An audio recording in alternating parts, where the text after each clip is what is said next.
preparation.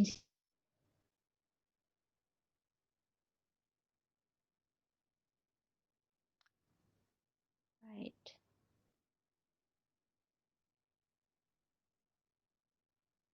Sebentar ya.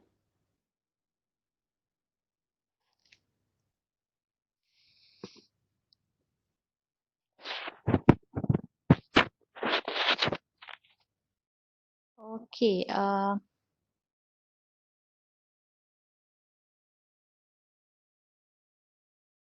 boleh nampak skrin saya?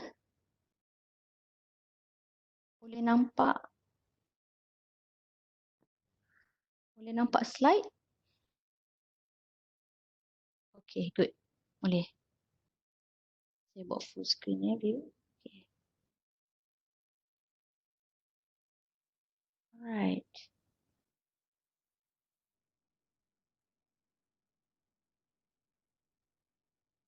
Okay.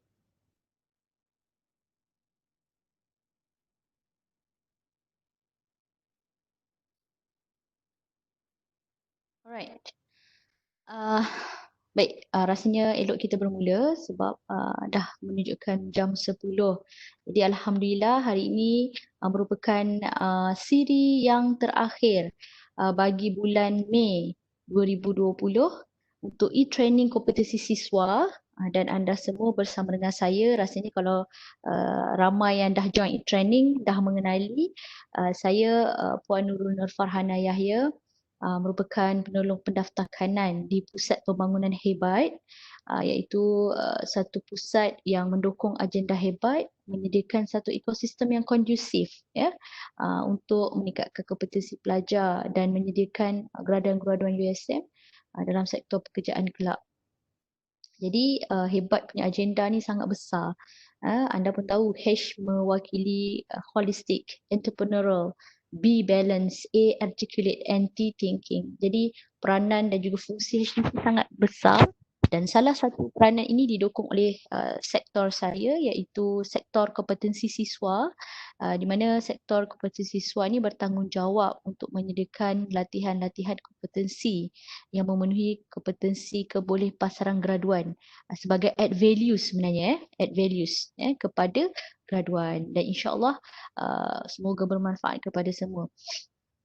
Jadi sedikit orang kata pengenalan.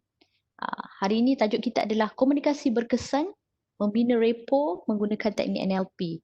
Tetapi program pada hari ini untuk beginner level atau untuk basic level, saya akan kongsikan kepada anda tips-tips dan juga strategi yang menarik tentang komunikasi berkesan yang diajar oleh guru-guru saya. So kita ada banyak guru, kita ada ramai guru, dan ini saya berguru dengan ada dua lah, satu guru NLP dan juga satu guru komunikasi.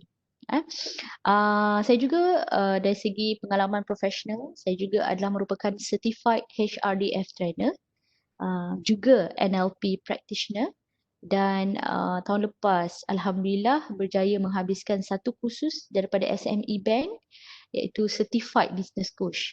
Jadi insya-Allah segala pengalaman ni akan dikongsikan kepada anda semua, insya-Allah.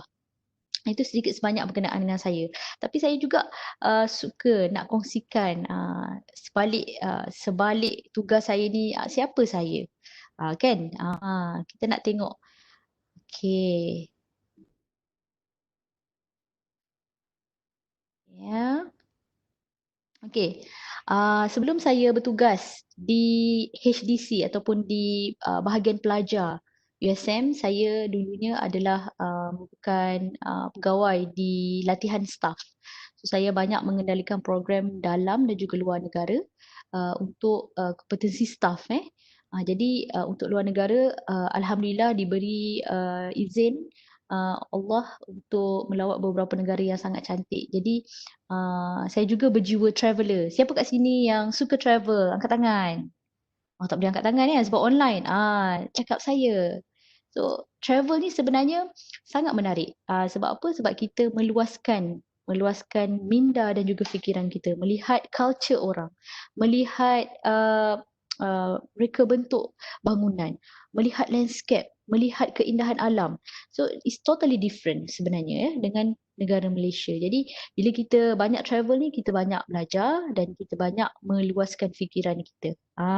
Okay. So siapa kat sini traveller, kita sama. Alright. Okay, next. Okay, saya juga sajalah nak reveal kan. Saya juga adalah merupakan lieutenant muda bagi pasukan latihan pegawai simpanan Palapis. Tapi untuk khusus di USM.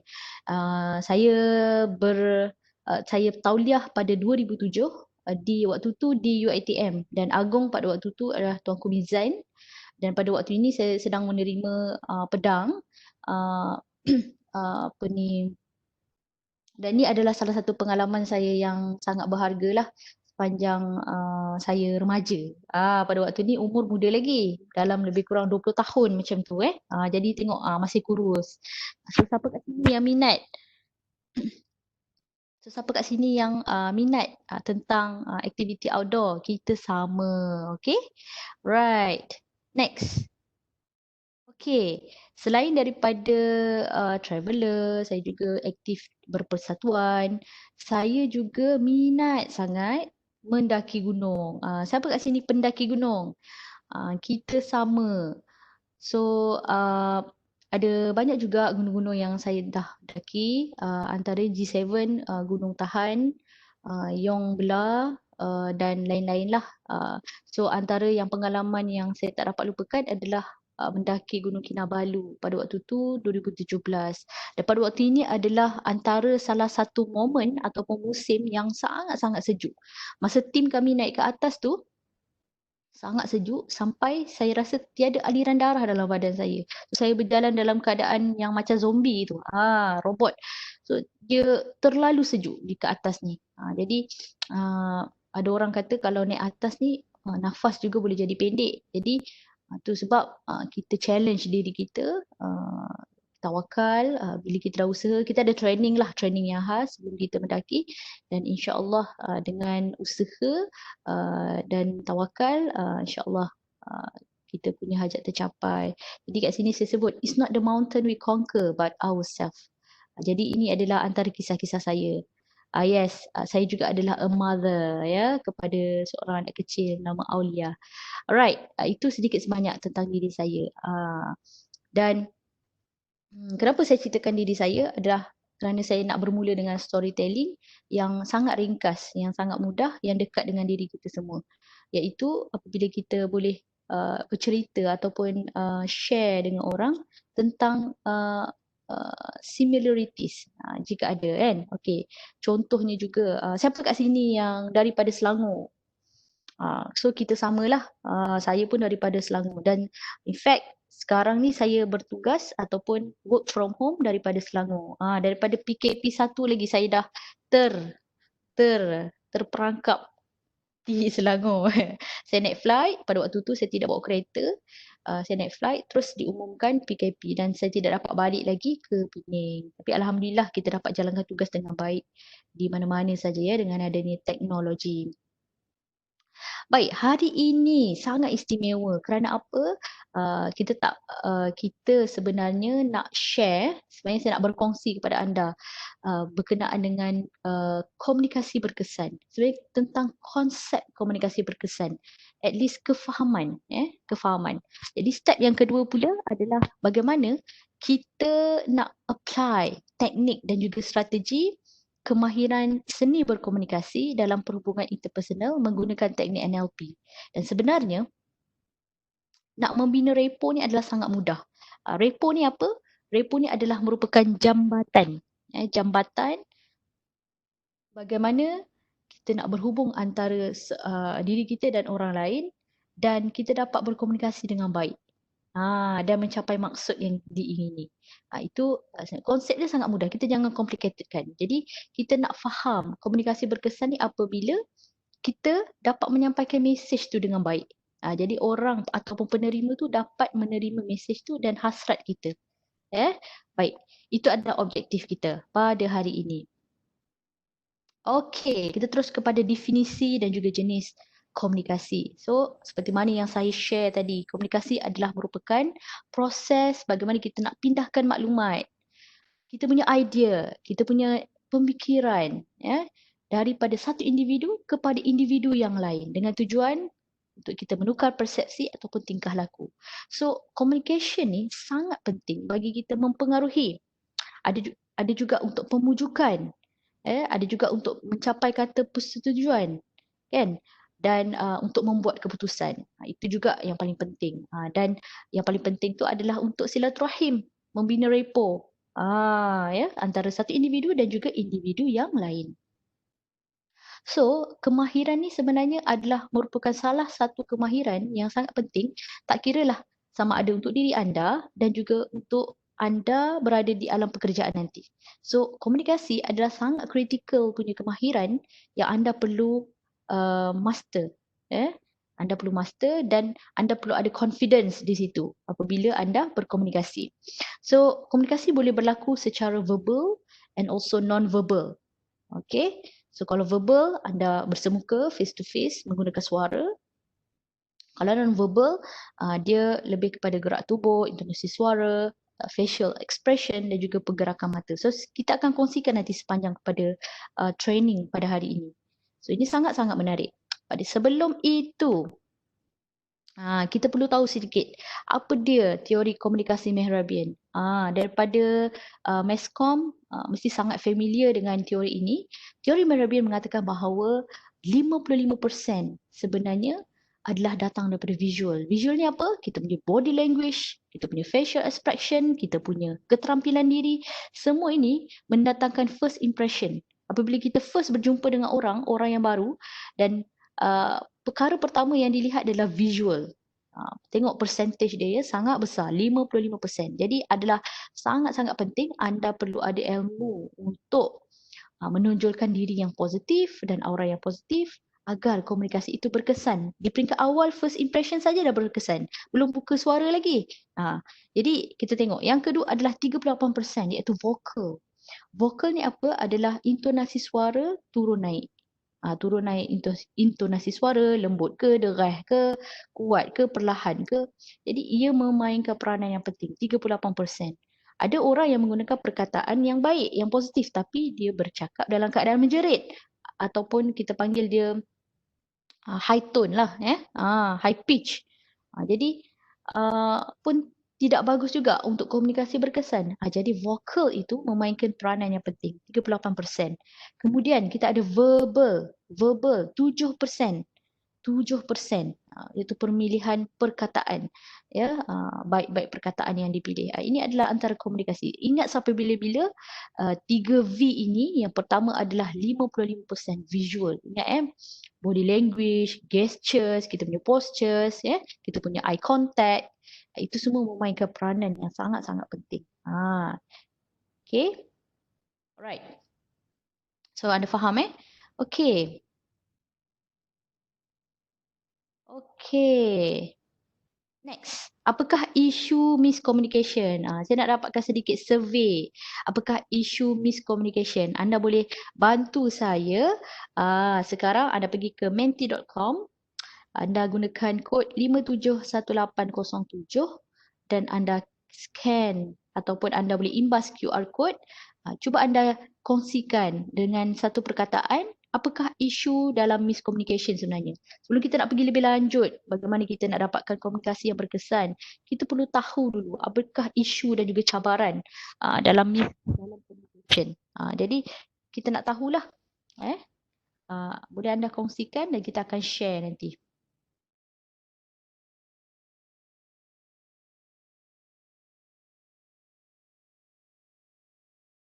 Right. So, saya keluar sekejap.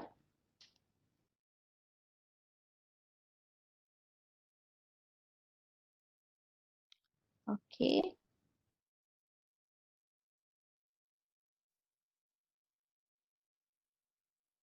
Wrong interpretation. Bersangka buruk. Okay, lagi. Boleh bantu saya masukkan kod 571807.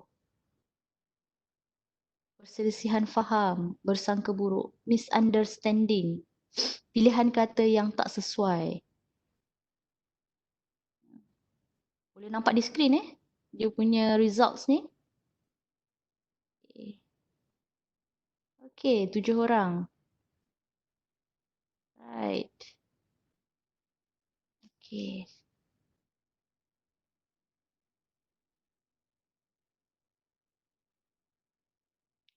Okey, misunderstanding.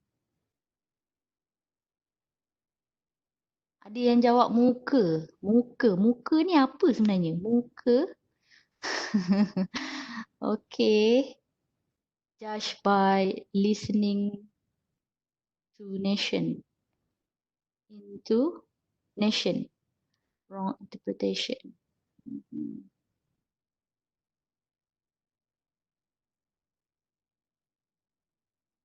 Okey. Okay, anda pergi ke menti.com 571807. Apakah isu dalam komunikasi yang selalu orang dapat lah dalam miscommunication? Wrong idea delivery, opposite understanding. Right?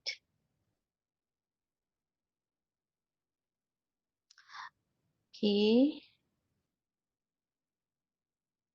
So kita ada 83 orang. Kita tengok check attendees punya attention. Sekejap ya. Alright. Okay. Okay, boleh join lagi 16 orang baru.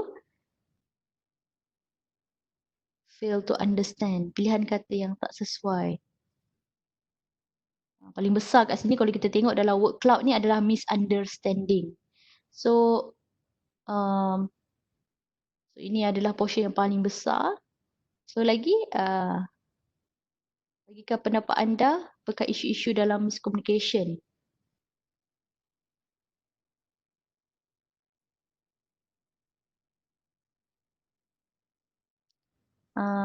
Untuk makluman saya off saya punya video sebab nak bagi lancar internet. Jadi saya buka slide sahaja.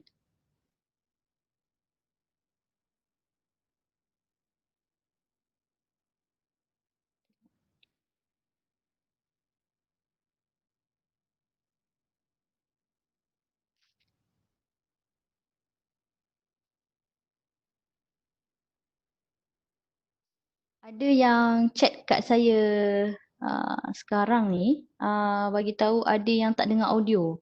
Memang tak dengar audio ke? Boleh respon di ruangan chat? Sebab saya rasa saya on, saya punya mic. Boleh kan? Okey, boleh dengar. Alright. So ada pada Nur Izzati, boleh tak anda check? Ya, betul. Kena call in tu, kena open audio setting tu. Ya, betul Nur Izzati. Cuba buka dulu, tengok.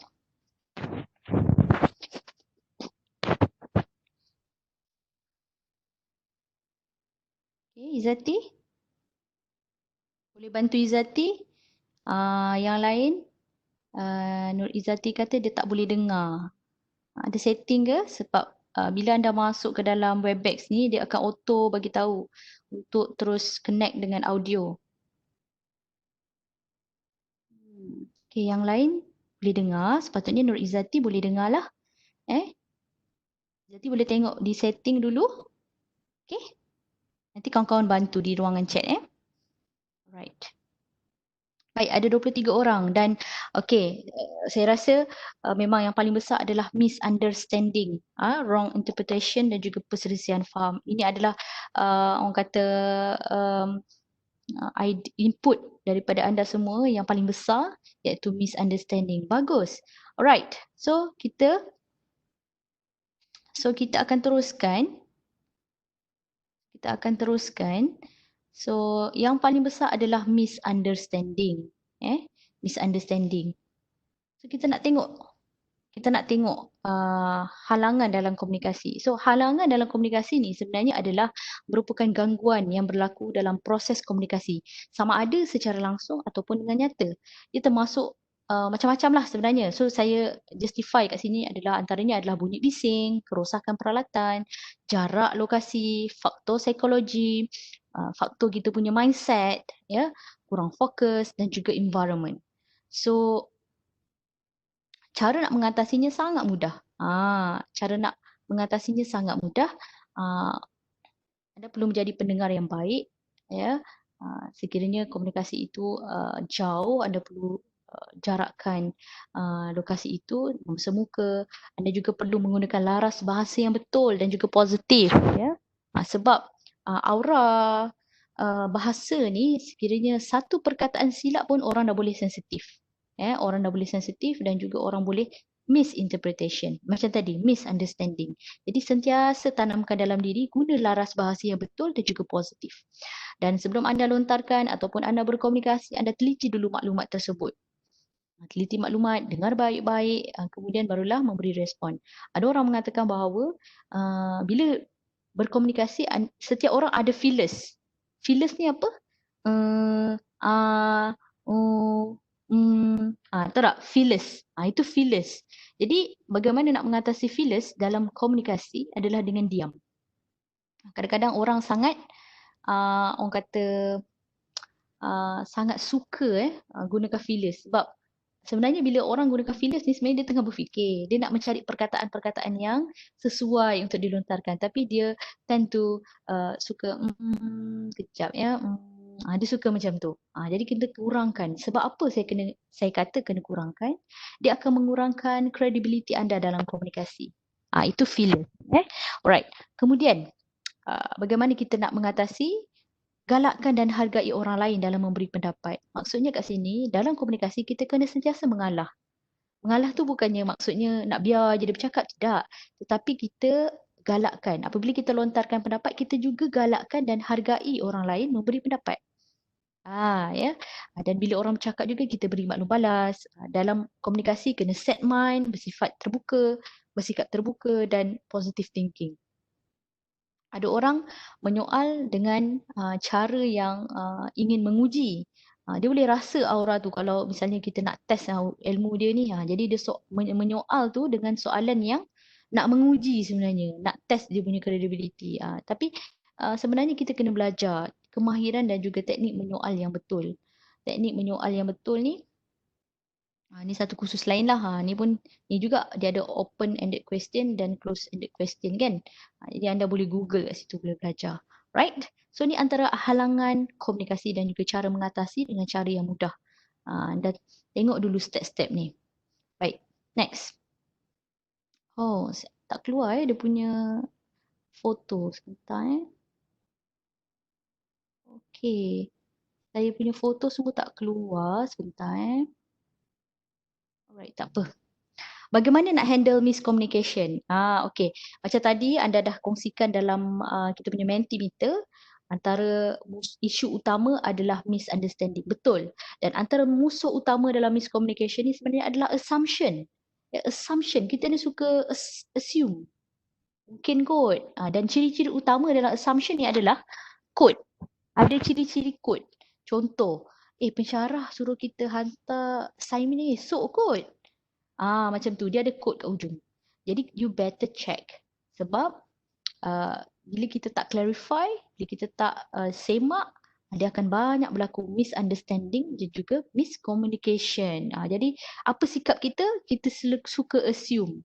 Jadi saya nak kongsikan dengan anda 3 tips apa yang anda boleh buat dan bagaimana anda boleh nak handle miscommunication. Tips yang pertama adalah ask. Anda bertanya. Apabila anda dapat suatu arahan, anda bertanya terlebih dahulu. Ataupun anda bertanya untuk confirmkan. Yang kedua, anda juga boleh repeat. Contoh, pensyarah anda menyuruh anda membuat sekian-sekian projek dengan certain arahan. Jadi anda boleh repeat semula apa yang dikehendaki oleh pensyarah.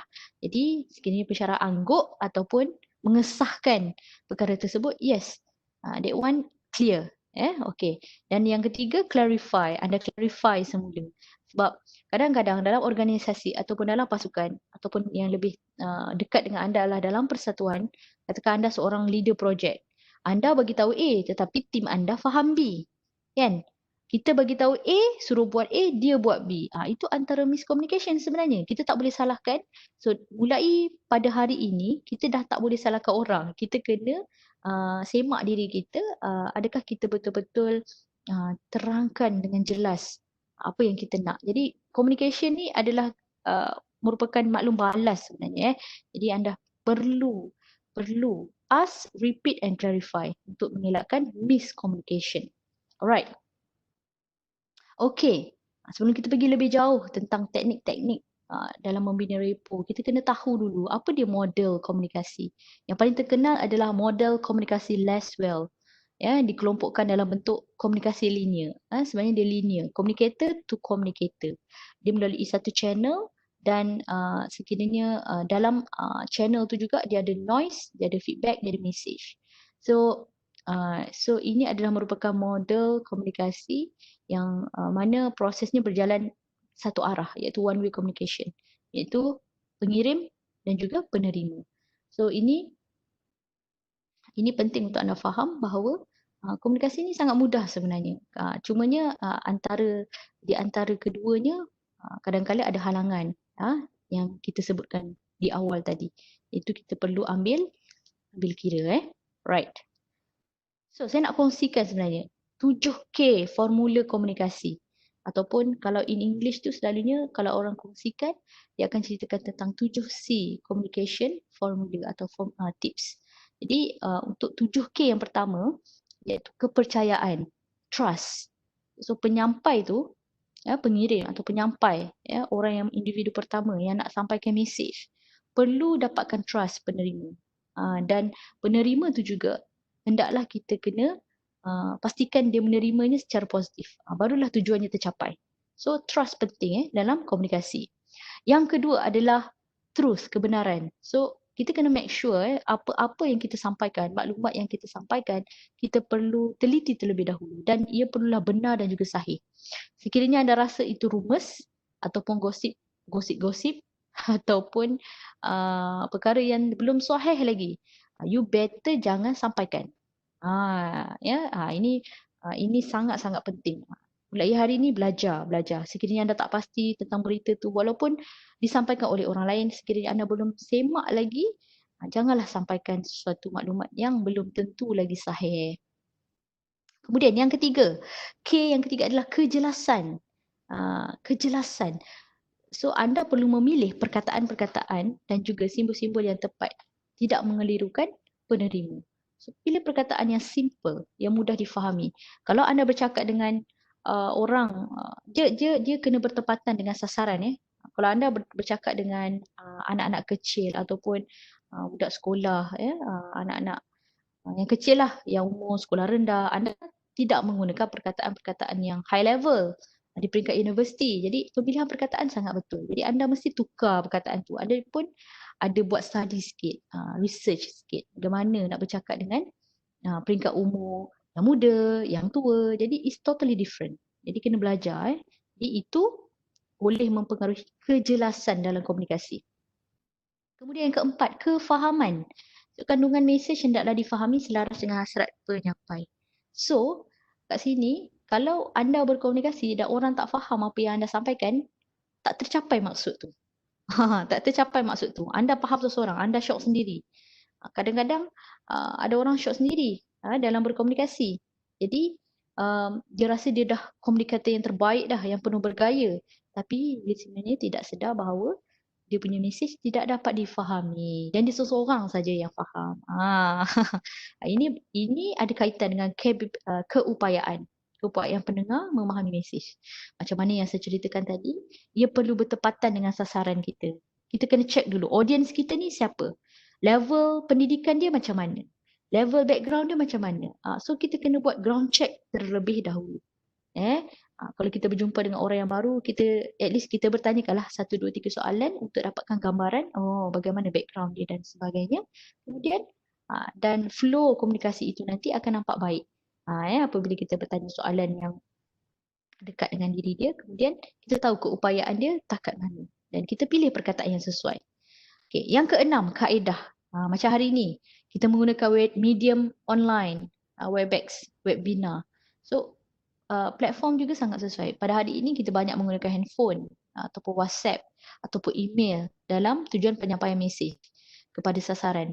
So banyaklah musim PKP ni kita tak banyak bersemuka. Kita banyak secara online atau maya. Alright. Dan last sekali kesinambungan. Apa-apa pun idea, pemikiran ataupun maklumat yang kita nak sampaikan perlulah ada urutan, ada flow.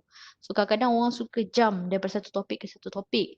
Dia tidak ada flow dalam komunikasi. So anda perlu faham bahawa anda kena latih diri anda. Perkara pertama perlu ada opening lah dulu. Kemudian ada content. Kemudian baru ada closing.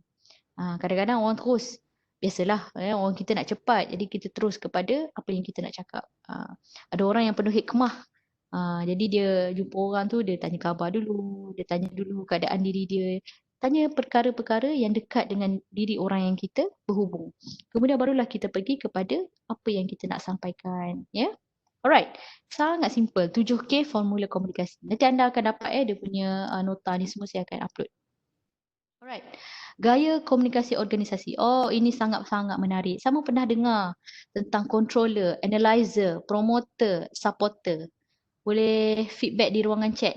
Sebentar Mana saya nak tengok chat ni. Alright.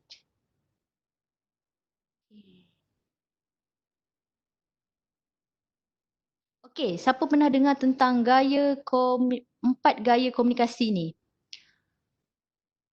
Pernah. Sung Yok Han. Pernah. Okay. Okay, siapa lagi yang pernah? Tak pernah. Nak tengok siapa pernah, siapa tak pernah. Okay, boleh feedback kat dalam chat? Saya nak tengok juga. Kalau saya cerita yang anda dah pernah dengar, cerita sikit-sikit sajalah kan. Okay, tak pernah, tak pernah. Ini sangat menarik. Sebab apa? Sebab nanti anda akan bekerja. Tak kisahlah di mana-mana pun, di persatuan. Ataupun apabila anda mengendalikan satu projek dalam persatuan pun, sebenarnya anda akan nampak 4 gaya komunikasi ni dalam kalangan kawan-kawan kita. Percaya tak percaya? Jangan percaya. Tapi, teliti saja. Okey, apa dia 4 gaya komunikasi ni? Nanti anda, bila anda dengar saya punya penerangan ni, anda akan selidik sendirilah diri anda ni gaya komunikasi yang mana. Okey, orang yang pertama ni controller. Dia ni memang leader lah. Orang kata ni kalau dalam askar kita panggil regimental. Dia bagi arahan, dia nak yang tu. Okey, saya bagi you this project, saya nak siap esok. Dia bagi arahan macam tu saja. Arahan dia memang sangat direct, sangat tegas, tak ada budi bicara. Dia orang yang memang bagi arahan. Tapi orang respect lah sebab dia memang ada leadership yang gayanya begitu. Dia controller, dia akan mengawal, dia dominant kepada semua kawan-kawan dia. So ni controller. So apa dia analyzer pula? Gaya komunikasi yang kedua ni analyzer. Orang yang analyzer ni sangat-sangatlah detail. Sangat detail, terperinci, step by step. Follow the flow. Dan kalau dia ni pun leader juga. Tapi leader yang partisipatif. Maksudnya, dia bagi arahan kepada anak buah ataupun kepada ahli pasukannya tetapi dengan step. Dengan step. Maksudnya, okey, saya nak projek ini dijalankan sekian-sekian dan ini step dia, ini SOP yang anda perlu buat. Perkara pertama ini, perkara kedua ini, kemudian sekiranya anda dah buat, anda feedback, anda bagi kepada saya untuk saya follow up. Dia very detail. Dia very detail jadi orang kata okay, very detail. Nur Izzati masih tak dapat dengar audio saya bagaimana nak bantu Nur Izzati ni? Nur Izzati mungkin boleh keluar daripada Webex terlebih dahulu. Boleh ya? Boleh dengar? Ataupun dia dengar chat saja. Dia ambil di ruangan chat saja. Minta Izzati keluar and then masuk semula saya rasa. Kemudian tengok boleh tak? Alright. Kita sambung. Okay, analyzer. Saya sebut tadi dia orang yang sangat terperinci dan detail, step by step. Dia orang controller dan analyzer adalah dalam kalangan leader selalunya.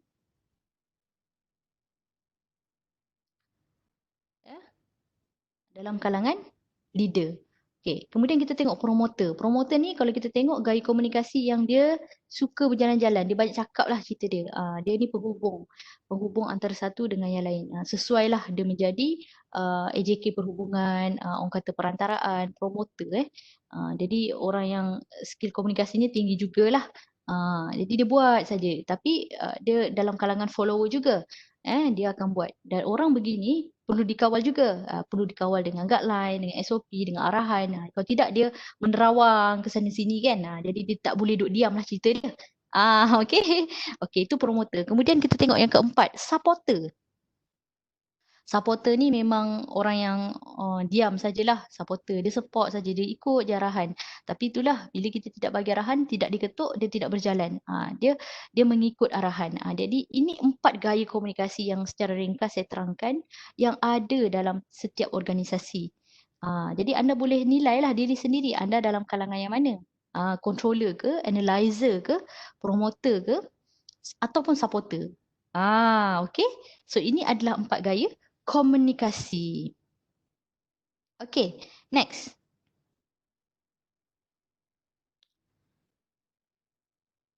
Ya, perlu ada nama dan juga nombor matrix Masa anda register, masa first masuk Webex tadi, anda perlu ada tekan button register, anda masukkan nombor matrix. Okay. Kita patah balik. Alright, ini pun sangat-sangat menarik. Saya akan ceritakan tentang kepentingan jarak komunikasi. Secara general, kita ada 3 jarak komunikasi. Iaitu jarak sosial, iaitu boleh dikatakan juga casual ataupun formal. Kemudian kita ada jarak intim iaitu jarak peribadi sama ada dengan keluarga dan juga pasangan. Kemudian kita ada jarak profesional. So, saya nak ceritakan tentang jarak profesional. Jarak profesional ni adalah merupakan jarak yang kita selalu gunakan apabila kita berurusan secara rasmi. So, jarak dia lebih kurang sasta, satu tangan ni. Jadi, kenapa satu tangan ni? Tidak terlalu dekat, tidak terlalu jauh. Kerana ia memudahkan kita untuk beri dokumen, untuk kita beri business card, untuk kita orang kata ialah eye contact dan sebagainya. Jadi itu adalah jarak profesional. Dan siapa tahu kat sini bagaimana cara yang betul memberikan business card? Siapa tahu kat sini? Siapa pernah diberitahu bagaimana cara yang betul untuk kita beri business card? Cara beri business card yang betul.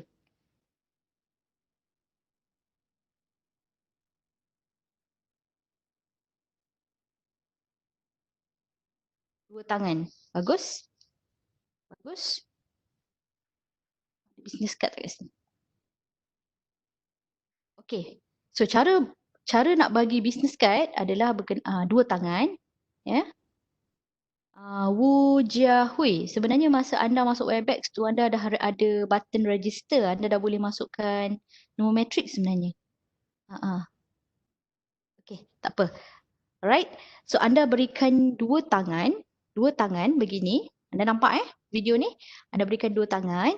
Kemudian anda kena pastikan tulisan yang tertulis di atas business card tersebut adalah menghadap kepada penerima. Boleh faham maksud saya? Nama ke atas, yes. Dan nama itu bukan menghadap kita, tetapi menghadap penerima. Anda berikan kepada dia menghadap penerima. Alright. So, berikan dua tangan. Dan sebaiknya business card tu perlulah ada satu, orang kata, dia business card yang profesional sebenarnya satu bahagian saja. Tak perlu print dua bahagian. Kerana memudahkan untuk dia tengok. Kalau tidak, saat lagi dia belik sana, belik sini kan. Jadi anda perlu bagi dua tangan dan menghadap penerima. Kemudian, apa yang perlu penerima buat? Selalunya. So, selalunya apabila kita terima business card, katakan ni saya penerima, so saya pun baca. Kita sebut nama dia. Kita sebut nama dia. Oh, Puan Aisyah. Puan Aisyah. Sebutlah kalau nak sebut jawatan pun boleh. Okey. Selepas pada itu, kita jangan menyebut perkara-perkara yang tidak perlu. Maksudnya, oh company XYZ, pakcik saya pernah kerja kat sini. Kenal tak pakcik saya gini. Tak perlu. So dalam adab komunikasi, kita tak perlu menyebut perkara yang ataupun bertanya soalan-soalan yang tak perlu. Sebab kita tak tahu ada history ke kan, history yang lama. So perkara ini sangat penting untuk kita ambil maklum. Dan jangan simpan lagi, kalau kita tengah berhubungan dia atas meja, kita jangan simpan lagi business card tu. Kalau boleh kita letakkan di kiri ataupun di kanan meja. Yang manalah yang kita mudah lihat ataupun di hadapan kita. Di hadapan meja, di hadapan kita, supaya bila kita nak menyebut semula nama dia, kita tidak tersilap. Kita boleh tengok balik. Itu adalah salah satu cara bagaimana kita nak membina repok dan juga bagaimana kita nak menghargai orang yang di hadapan kita. Jadi bila kita orang tengok dia hargai bisnes kad yang kita bagi ni, insya-Allah benda tu memberi aura yang positif lah kepada orang yang kita berhubung. Alright?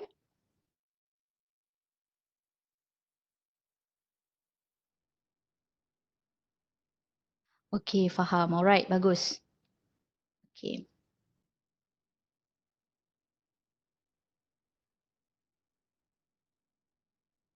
Okay, next.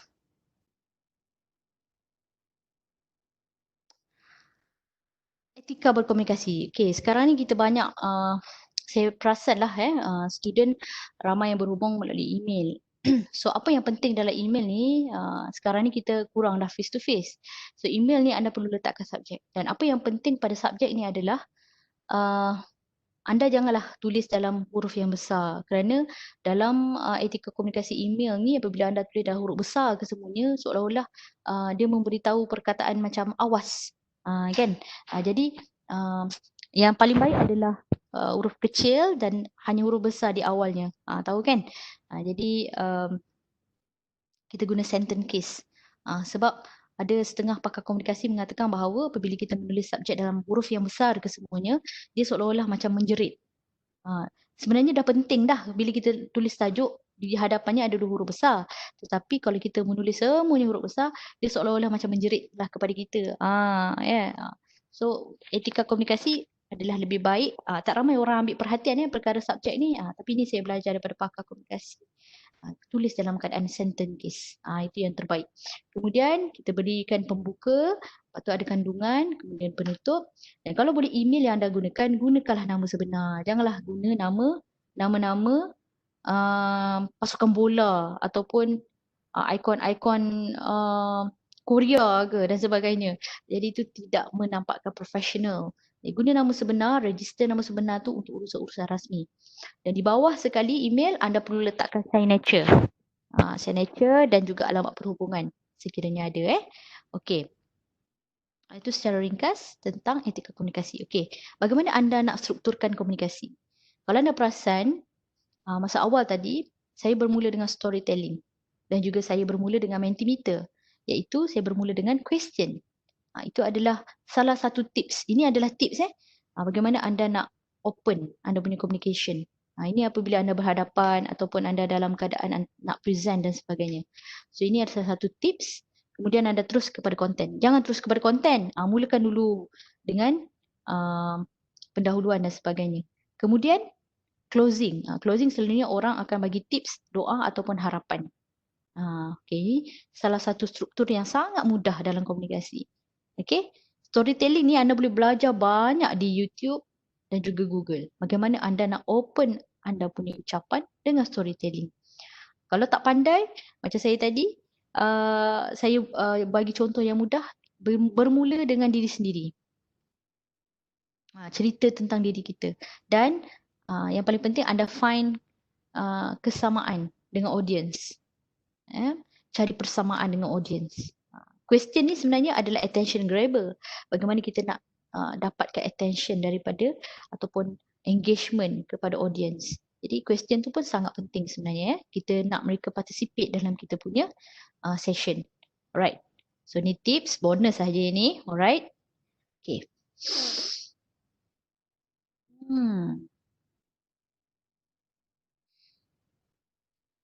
Okay, 6 tips boost confidence. Macam mana anda nak boost anda punya confidence?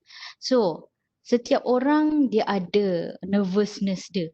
Nervousness Okay, setiap orang dia ada perasaan nervous apabila dia nak berkomunikasi dengan orang yang baru ataupun high level. Tapi anda sebenarnya boleh kurangkan nervous itu dan anda boleh boost anda punya keyakinan diri dengan 6 cara ini. Yang pertama adalah anda familiar dulu dengan apa yang anda nak sampaikan kepada penerima tu nanti, dengan orang yang anda berhubung nanti.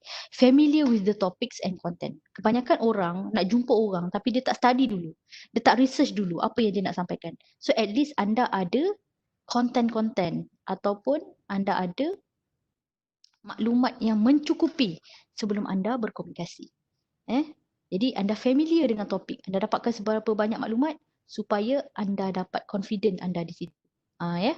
Yang kedua, know your audience. Maksudnya bila anda nak jumpa dengan orang, anda kena tahu dululah latar belakang dia. Macam saya katakan tadi, kalau betul-betul anda memang tak tahu siapa yang anda nak jumpa, orang baru dan sebagainya, mungkin bertanyakan soalan-soalan yang mudah.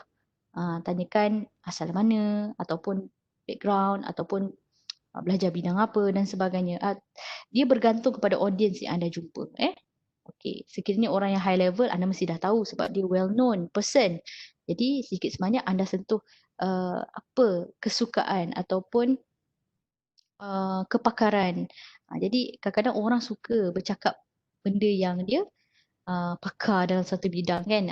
Kita seek dia punya advice dan sebagainya. Alright.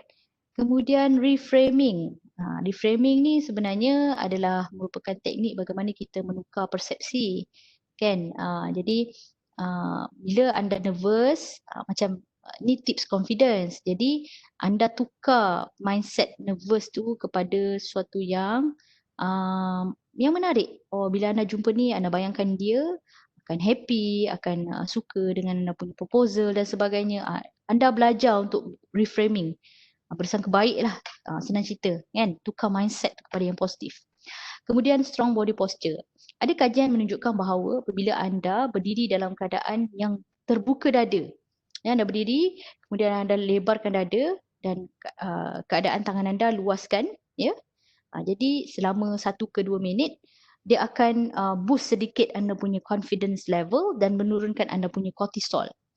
Jadi dia boleh mengurangkan nervous lah di situ. Strong body posture ni anda boleh Google tengok dia punya keadaan macam mana. So berdiri tegak dan anda apply membuka dada dan dalam keadaan relax, anda buat pernafasan yang tenang. Ya. Tenang, relax. Okay, kemudian anda bersedialah dengan nak jumpa orang dan sebagainya. Build rapport first. Yang keenam, build rapport first. Rapport ni yang kita nak belajar ni. So bila nak bina rapport ni ada banyak tips. Kita akan pergi one by one nanti Right.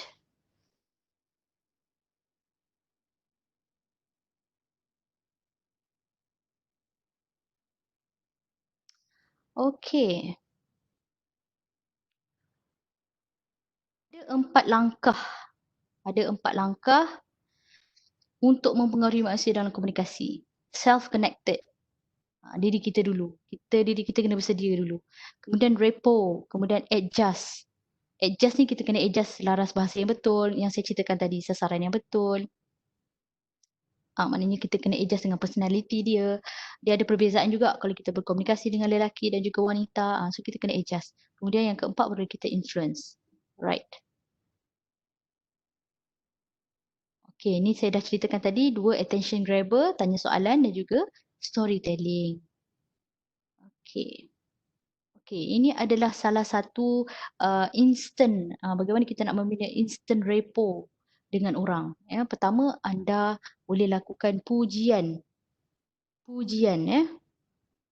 Secara semula jadi, macam saya katakan tadi, kita ni suka dipuji dan rata-rata manusia sangat sukakan pujian. So kita janganlah puji yang lebih-lebih. Kita puji yang ada zahir di hadapan kita sajalah.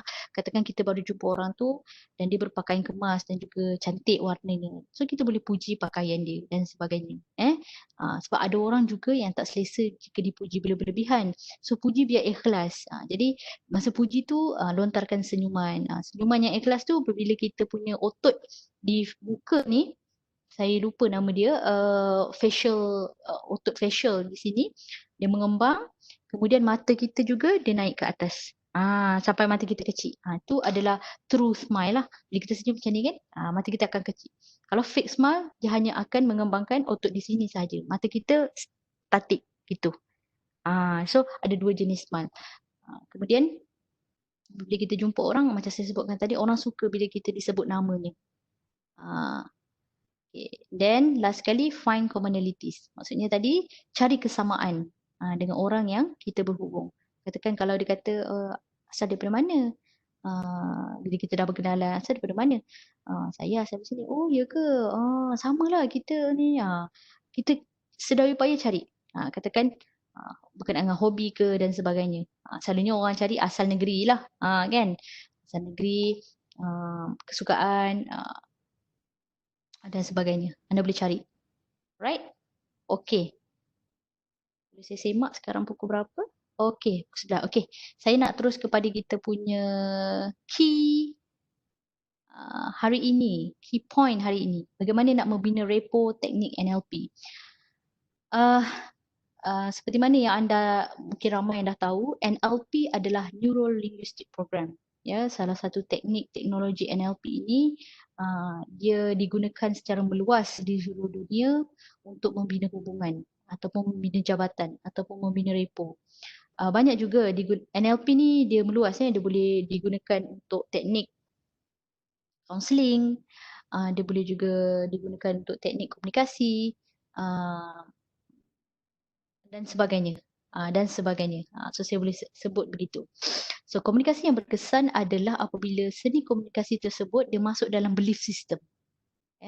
Bila orang yang kita berhubung tu, bila kita sampaikan suatu mesej, dia percaya, dia merasa mudah, dia merasa seronok untuk mempercayai idea tersebut dan dia menerima mesej tersebut dengan fikiran yang terbuka dan juga positif. Apabila anda berjaya buat begitu, maka repo pun terbina. Jambatan itu pun terhubung. Itu repo. Repo. So anda boleh cari dalam Oxford Dictionary apa dia maksud repo. Okay. So secara umumnya komunikasi ini adalah merupakan respon yang diberikan. So manusia bertindak balas dengan apa yang mereka fikir dan masukkan. Dan yang boleh menjadi tafsiran yang tepat atau tidak tepat kepada maksud anda. So dalam konteks ni, komunikasi melibatkan kedua-dua lah macam saya sebutkan tadi, verbal dan non-verbal. So dia menekankan kepentingan bercakap dengan orang dan menyedari bagaimana orang bertindak balas terhadap apa yang anda katakan. So apa yang mereka dah dengar. Jadi bagaimana kita nak menyesuaikan komunikasi kita dengan sewajarnya. So apabila kita bercakap dengan seseorang, kualiti interaksi yang dinilai kepada respon yang diberikan oleh si pendengar bukan apa yang anda perkatakan. So makna dan kefahaman yang diterima oleh penerima adalah kayu ukur sebenar sebenarnya kejayaan sesuatu komunikasi. Faham maksud saya? So ada orang yang merasakan bahawa macam saya sebutkan tadi, dia dah sampaikan sesuatu perkara itu dengan bergaya dah. Dengan gaya tangannya dan sebagainya. Tidak dinafikan gaya tangan, gestures tangan juga mempengaruhi. Tetapi dia merasakan dia adalah komunikator hebat dah. Tetapi sebenarnya dah jauh tersasar.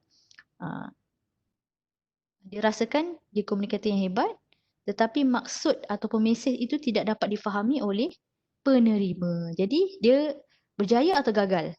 Sebenarnya komunikasi kat situ dah gagal sebenarnya, tidak berkesan. Baik. Kita nak tahu juga minda dan badan ni dia saling berhubung. Dan dia memberi kesan kepada yang lain. Okay. So macam sistem imun kita yang dihubungkan secara bersepadu dengan aktiviti otak. So seperti orang kata dia sebenarnya seperti tekanan mental yang boleh menghalang prestasi sistem imun. Dia mengurangkan keupayaan kita untuk memerangi penyakit. So pemikiran ni diangkut ke seluruh badan melalui neurotransmitter. So kena ingat dalam pemikiran kita ni dia berhubung kepada badan. So bahan kimia ni banyak dihantar mesej di antara saraf dan juga sel. Dia mewujudkan satu bentuk komunikasi antara otak dan keseluruhan badan. Ada pernah tak kita bila kita dengar katakanlah yang terkini baru ni contoh yang paling dekat dengan kita Ustaz Abid Liu. Apabila dia bercakap sahaja orang sedih, menangis, tersentuh di jiwa dan di hati. Kan ucapan-ucapan dia tersentuh bila dia share sesuatu dan sebagainya. Itu melambangkan bahawa memang ada bahan kimia dalam badan kita yang menghantar mesej-mesej tersebut ke seluruh badan. Menyebabkan kita memproses apa yang kita dengar sampai kita dapat meresap ke dalam jiwa. Itu Komunikasi yang berkesan. Dia sampai. Cuba kita fikir sesuatu yang kita sedih dan kita kecewa pada saat ini. Jadi kita renung, kita cuba hayati macam mana dia berlaku, berapa lama dia berlaku. Cuba bayangkan di hadapan kita. Cuba renung dan kenang semua perasaan tersebut. Ada tak kita rasa something?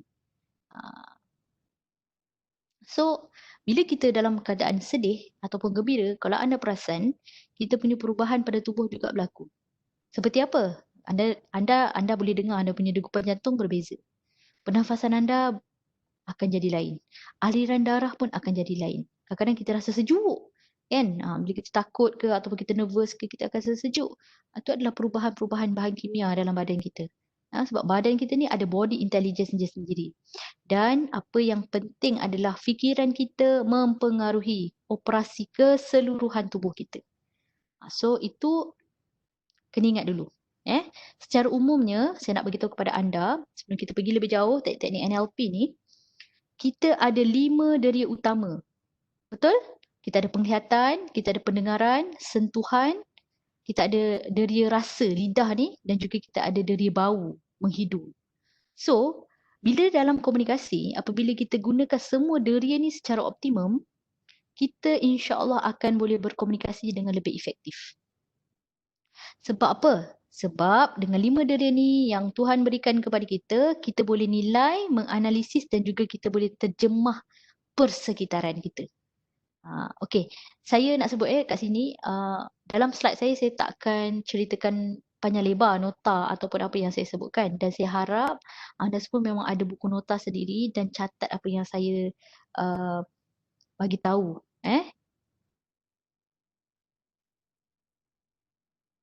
Alright.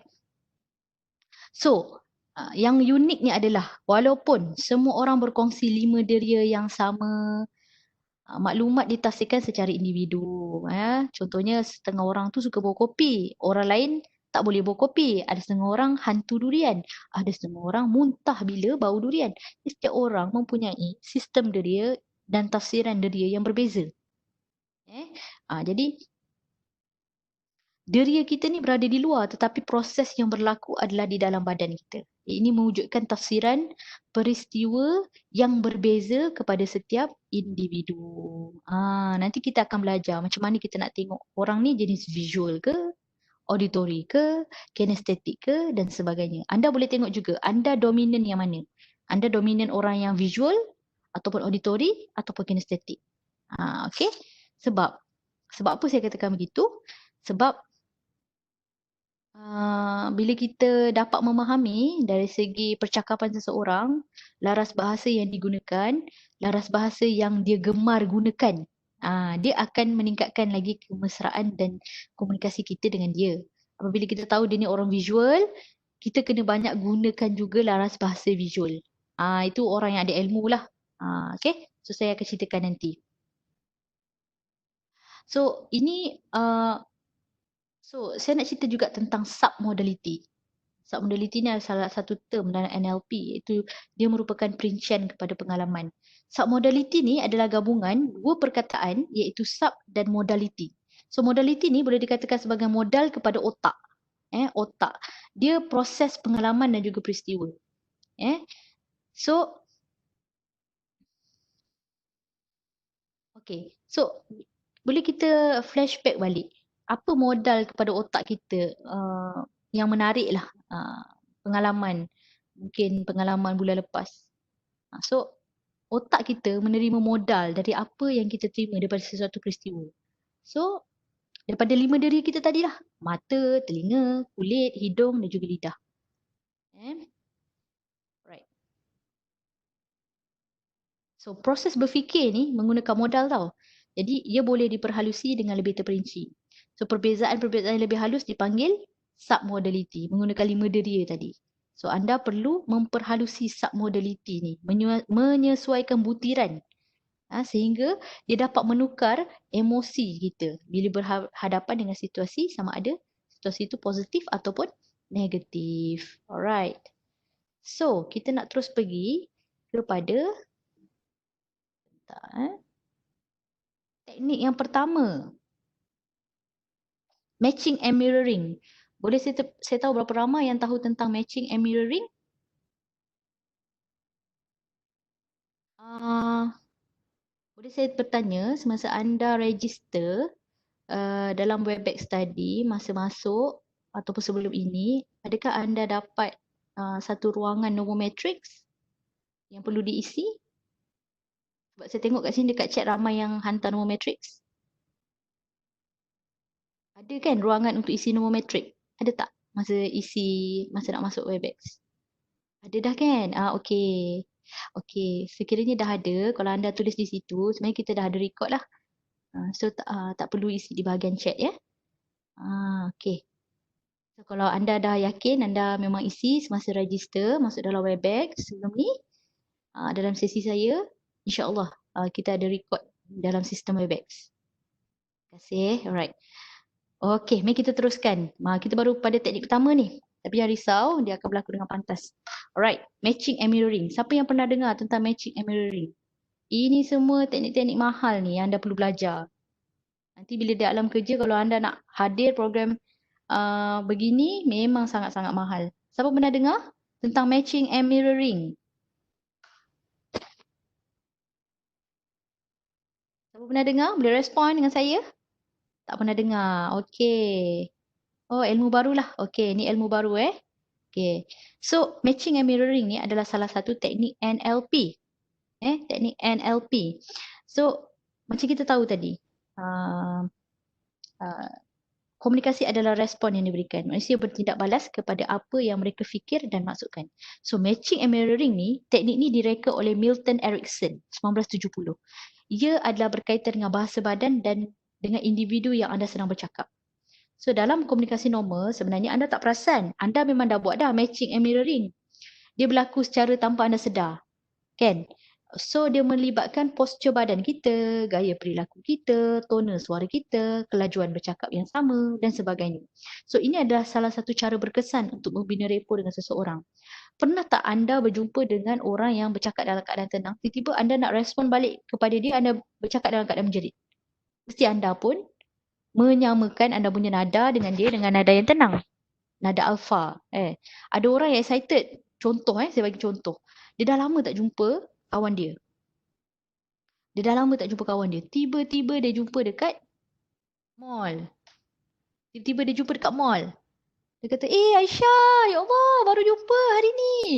Apa khabar, sihat ke? Nampak suara tu. Tona suara tu dia tinggi. Lepas tu dia kata, Nurul, ya Allah. Ya Allah, dah lamanya tak jumpa. Dia akan membalas dengan nada suara yang sama. Ni saya cakap ni berdasarkan kepada pengalaman-pengalaman yang lepas lah. Jadi, dia menggunakan tona suara yang sama. Ada tak kita pernah nampak kawan kita yang dalam keadaan sedih dan murung? Muka dia pun masam ataupun mungkin dia tengah dalam keadaan ada masalah. Jadi kita mirror keadaan dia tu dan kita bertanya, siapa kita nak tak nama? Yang Mei. Contoh ni siapa? Yang Mei. Awak okey ke? Awak kenapa? Boleh saya bantu? Contoh macam tu. Kita pun mirror wajah dia. Tak adalah kita tanya dalam keadaan senyum, betul tak? Kalau dia dalam keadaan yang bermuram durja ataupun dalam keadaan yang tengah ada masalah. Itu maksudnya matching and mirroring. So, ini adalah cara berkesan untuk kita membina repo sebenarnya. Contoh kalau ada orang datang rumah kita ke dan sebagainya, kalau orang tu tiba-tiba datang, terus dia duduk bawah. Kita waktu tu tengah duduk di atas sofa. Adakah kita terus duduk di atas sofa? Tidak kan? Kita akan matching dengan dia, matching dan mirroring dia, duduk juga di bawah. So, ia orang kata mewujudkan keselesaan, komunikasi yang selesa. Kan? Dia jadi macam ada authority pula kalau kita satu di atas, satu di bawah. Jadi kita juga salah satu cara menghormati sebenarnya. Okay? Ini bergantung kepada sasaran lah. Okay, kita nak tengok pula next. Okay, ni yang macam saya cerita tadi. Tone of voice, speed of voice, gestures, postures and juga facial expression. Okay. Nada suara ni sangat penting Okay, kalau anda nak buat teknik matching and mirroring dalam membina repo, sebenarnya ada 5 perkara yang anda perlu ambil kira. Ada 5 perkara. Apa dia? Tone of voice. Anda sebut sama-sama walaupun saya tak dapat nak dengar suara semua kan. Tone of voice, speed of voice, gestures, posture, facial expression. 5 perkara. Ingat 5 perkara. So, saya akan terangkan satu persatu. Alright. Pertama, tone of voice. Sebenarnya dia menyama araskan suara kita macam saya ceritakan tadi dengan audience. Kalau orang tu bernada suara tinggi, kita boleh juga menggunakan nada suara yang lebih kurang sama tinggi dengan audience. Sekiranya audience ataupun orang di hadapan kita menggunakan nada suara yang rendah, kita juga harus sebenarnya samakan aras tu menggunakan nada suara yang rendah. Kecuali kalau kita ada satu authority, kita ada, orang kata kita memegang jawatan dan sebagainya, mungkin kita boleh menggunakan nada suara yang sedikit tinggi untuk menunjukkan ketegasan. Bukanlah nada marah, tidak, nada ketegasan. Ya. Contoh, macam saya ceritakan tadilah, orang yang lama dah tak jumpa, jadi dia menggunakan nada suara yang tinggi dan teruja. Dua orang sahabat yang lama tak jumpa kan. Takkanlah kawan tu tiba-tiba teruja, kita pula balas macam nak tak nak je. Jadi tak berkesan kat situ. Jadi kita menghargai dan juga bertindak balas. Orang kata matching dengan kawan kita. Kemudian yang kedua adalah speed of voice. Speed of voice ni adalah kelajuan suara. Dalam proses match and mirroring, selain daripada kita menyamakan nada suara, tone of voice, secara tidak langsung kita juga aplikasikan teknik kelajuan suara. Bayangkan jika kita nak menyapa kawan kita ke ataupun sesiapa sahajalah dengan nada suara yang bersemangat, bertujuan untuk menceriakan suasana tetapi disambut dengan hamba. Macam mana? Macam mana perasaan tu? So, adjustment tu kena ada supaya nada dan tempo percakapan kita sama dengan orang yang kita sedang berhubung. Alright. Kemudian, gestures, gerak tubuh.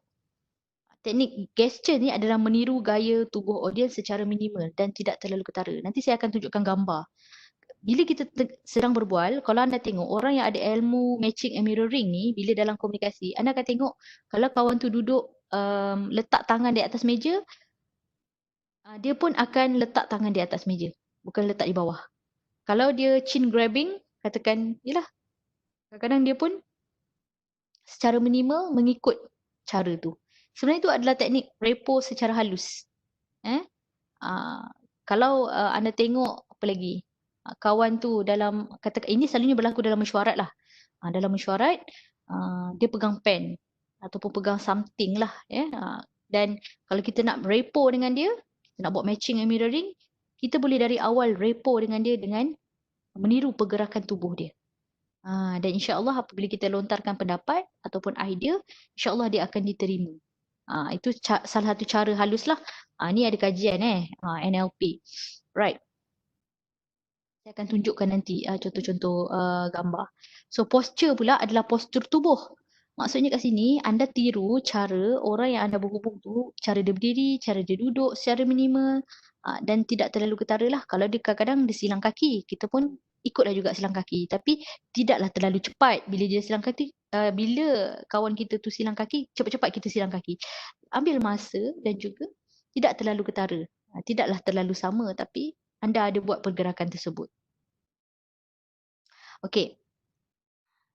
Tapi anda kena ingat, kalau orang yang anda berhubung tu, yang duduk di hadapan kita tu adalah mereka yang berjawatan lebih tinggi, ataupun bos, ataupun orang yang lebih tua, pensyarah kita dan sebagainya adalah tidak sesuai lah. Kalau anda dia silang kaki, anda pun nak silang kaki, tak sesuai. Ini adalah merupakan salah satu teknik kalau dia sama aras ataupun sama level dengan kita lah.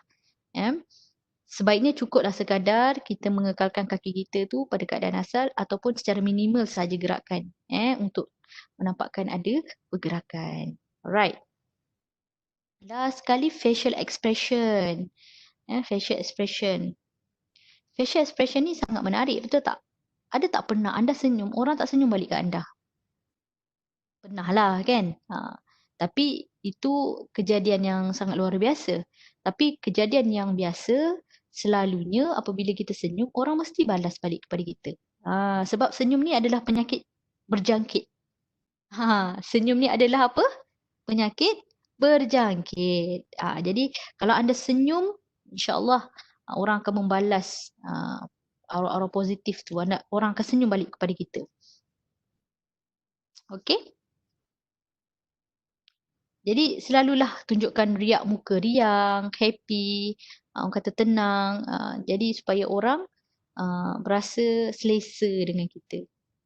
Kalau ada kesedihan pun cuba sembunyikan. Minimal lah, orang kata minimal. Kan kita ni manusia, tak perfect. Setiap hari ada sahaja. Jadi tapi kita boleh kurangkan dengan senyuman. Sebenarnya orang yang senyum ni adalah orang yang kuat. Orang yang mampu senyum ni adalah orang yang kuat. Okay, itu adalah facial expression. Setakat ni boleh ke 5 ciri matching and mirroring? Lepas ni anda boleh buat tak? Boleh komen? Anda boleh apply tak lepas ni? Mudah saja. Anda boleh apply tak selepas ni? Boleh, boleh, boleh. Cerita insya-Allah boleh. Alright, ini adalah contoh gambar bagaimana dia buat matching and mirroring. Kita tengok Barack Obama dengan saya tak ingat nama pemimpin ni. Cuba anda tengok gaya dia. So dia minimal. Dia pegang kod dia ni dua tangan. Kemudian Barack Obama pun pegang kod dia ke belakang. Boleh sahaja dia pegang ke depan. Dia punya blazer ataupun dia punya suit depan ni. Tapi dia letakkan juga blazer dia ke belakang untuk matching and mirroring. Dia nak menampakkan kesamaan sebenarnya. Okay, kita tengok juga dua wanita ini. Dua wanita ini berpeluk tubuh. Jadi kawan dia pun berpeluk tubuh. Angkat tangan sebelah. Jadi dia matching and mirroring. Ada juga orang yang duduk dalam keadaan kaki terbuka. Jadi kawan dia pun matching kan dan juga mirror. Ni lebih kepada mirror. Mirror. Keadaan tangan, anda tengok keadaan tangan, keadaan kaki, keadaan badan. Badan dia tundukkan ke hadapan sedikit. Jadi nampak kat situ kesamaan. Jadi komunikasi itu akan jadi lebih berkesan. Ya. Right. Dan anda tengok yang gambar last sekali, dia senyum. Salam sambil senyum. Jadi facial expression. Matching and mirroring dari segi facial expression. Apa jadi bila, cuba anda bayangkan, anda senyum, anda salam dengan orang, tiba orang tu balas dalam keadaan yang masam muka. Mesti awal-awal tu dah ada first impression bahawa, dia adalah datang sangkaan-sangkaan tu kan. Jadi awal-awal lagi dah tak berapa bagus reponya. Okay, kita ada sangkaan. Okay, kemudian itu teknik pertama. Boleh dapat teknik pertama, insya-Allah anda boleh apply selepas ni. Teknik yang kedua pun sangat-sangat menarik, iaitu pacing and leading. Ini juga merupakan teknik NLP. Pacing and leading ni pun secara tidak sedar, di mana anda gunakan teknik ni untuk orang menerima idea tanpa perlu paksa dia. Kita ni meneroka apa yang selesa dalam pemikiran seseorang dan cuba kita masukkan idea kita dalam fikiran mereka menggunakan idea selesa. So, teknik pacing and leading ni adalah merupakan secara umumnya cara dia mudah saja sebenarnya. Sebenarnya cara dia, anda bual dulu topik yang digemari oleh seseorang terlebih dahulu. Anda bagi ruang dulu kepada orang di hadapan anda memilih ataupun bersembang topik yang digemari. Kita ni selalunya kita je yang sembang apa yang kita suka. Jadi kita tak bagi ruang pun orang nak sembang tentang diri dia. Orang ni suka apa? Orang ni suka cerita pasal diri dia sendiri, betul? Jadi teknik pacing and leading ni kita mengalah dulu. Cerita dia senang lah, mengalah dahulu. Pacing and leading ni selalunya orang buat 3 kali. Pace, kemudian lead. Kemudian baru lepas tu kita cuba masukkan idea kita dalam perbualan tersebut. Ya.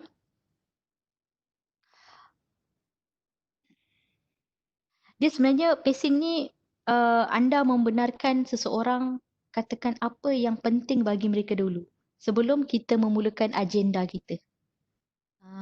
Nampak tak? Bila kita bagi ruang untuk orang bercerita dahulu, sebenarnya dia lebih mudah nak menerima idea kita ataupun apa yang kita nak perkatakan selepas itu. Sebab pada awalnya kita dah apply teknik mendengar dengan baik. Kan? Jadi insya-Allah selalunya teknik ni berjaya lah. Bila anda pace, kemudian baru anda lead. Orang-orang yang berjaya banyak guna teknik ni. Yang kita tak sedar mereka guna teknik ni dan mempengaruhi fikiran kita. Kita tak sedar yang kita terima idea dia, kita macam selesa dengan idea dia kan. Tanpa perlu paksa pun diri kita untuk terima. Sebab kita terlebih dahulu diberi ruang oleh dia untuk kita cerita. Jadi kat situ nampak. Right. Okay, ni yang menarik ni. Teknik yang ketiga. Sekarang pukul berapa ya?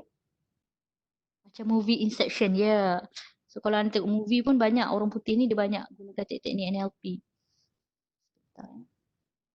Sekarang 11:16. Okey. Sistem representasi, sensory modalities. Ni juga teknik NLP. Okey. Maklumat saya dah ceritakan lebih awal tadi. Kita ada 5 sensor yang dipanggil modality. Lepas ni anda boleh gunalah perkataan ni, modality. Ya, sebut betul-betul modality. Saya tak dengar suara anda tapi tak apa. Anda jujur sebut modality. So kita ada visual, auditory, kinesthetic, olfactory dan juga gustatory. So, kita sebenarnya boleh baca gaya modality minda orang lain melalui pemerhatian, pernafasan dia. Anda boleh tengok pernafasan dia. Anda boleh tengok suara dia. Anda boleh dengar suara dia, sorry. Anda boleh dengar perkataan yang digunakan. Anda boleh lihat eye contact dia. So, tapi dalam perkembangan NLP juga ada gaya berfikir yang keenam yang dikenali sebagai digital, iaitu gaya pemikiran berteraskan struktur idea. Pada zaman digital sekarang ni, saya percaya ramai yang mempunyai gaya modality minda secara digital. Dia adalah dia punya tanda-tanda dia, nanti saya akan terangkan. So, kita tambah lagi VAKD. VAKD. Right. Gustatory tadi apa? Merasa. Olfactory menghidu.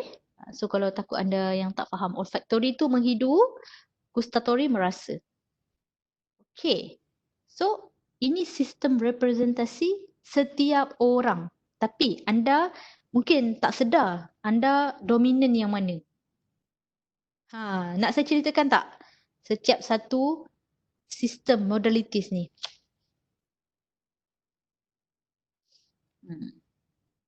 Okay.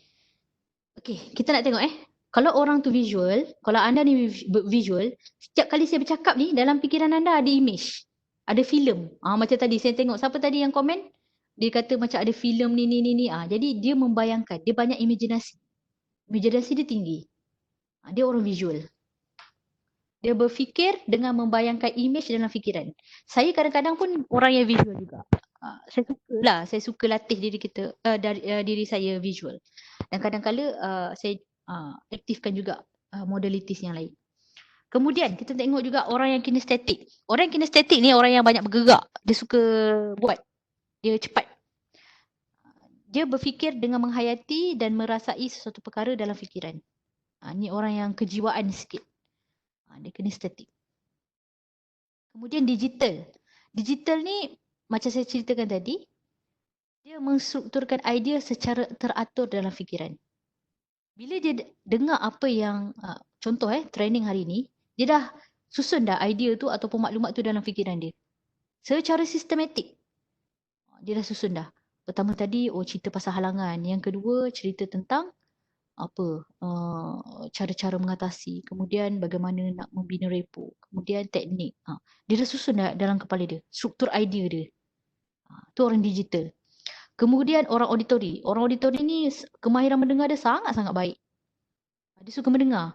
Kalau anda tengok, anda ataupun anda nilai lah sendiri, orang auditori ni dia suka dengar bunyian ataupun muzik ataupun dengar orang bercakap lah. Macam radio dan sebagainya kan.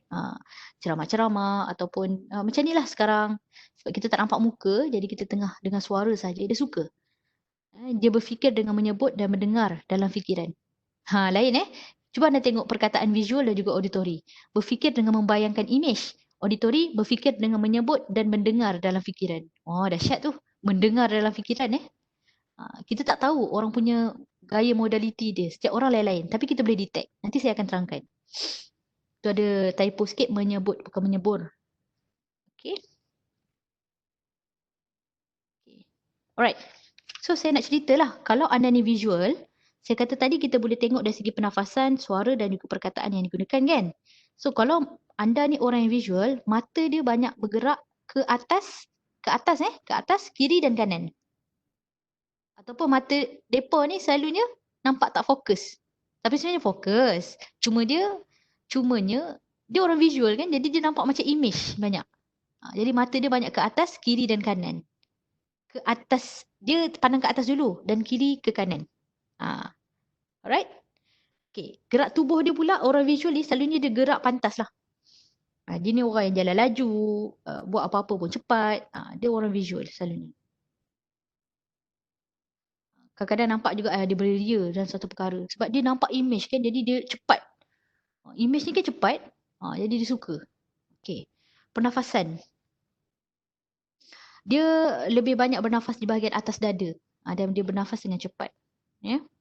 Percakapan, bercakap dengan lebih cepat juga. Atau dengan nada yang nyaring dan juga laju. Cara percakapan. Perkataan yang digunakan, okay. Kita akan nampak orang yang visual, dia suka menggunakan perkataan, lihat, tengok, bayangkan, menampakkan perspektif. Cuba anda perhatikan, renung kembali. Anda suka menggunakan perkataan apa? Dan orang yang macam ni, cara dia belajar, dia lebih sukakan gambar. Dia suka gambar, dia suka video, dia suka gambar rajah, infografik. Dan dia ni kurang sensitif lah dengan bunyi. Dia lebih minat reka bentuk. Dia mudah bosan dengan arahan lisan. Jadi dia lebih suka gambar rajah. Dia orang visual. Kita tengoklah perkataan dia selalu keluarkan. Oh, saya nampak perkara ni. Dia guna perkataan tu. Right? Okay. Yang kedua, orang yang kedua, dia berfikir dengan menyebut dan mendengar dalam fikiran. Okey, cara dia, mata dia, kita akan tengok dia bergerak secara melintang, kiri dan kanan. Orang auditori ni. Nampak dia setara dengan dia punya telinga. So, gerak tubuh dia lebih seimbang selalunya. Dia suka sentuh, gosok-gosok dagu. Selalunya gitulah. Gerak isyarat dia sebelah tengah dan cenderung untuk menyinding. So, cara dia bernafas di bahagian tengah dada, berirama serta perlahan. Dan orang yang auditori ni gemar bercakap dengan berirama. Ada rhythm. Dia bercakap ada rhythm. Dia selalu guna perkataan, oh saya dengar apa yang awak cakap. Ataupun, saya cari dia punya ayat kalau orang auditori ni.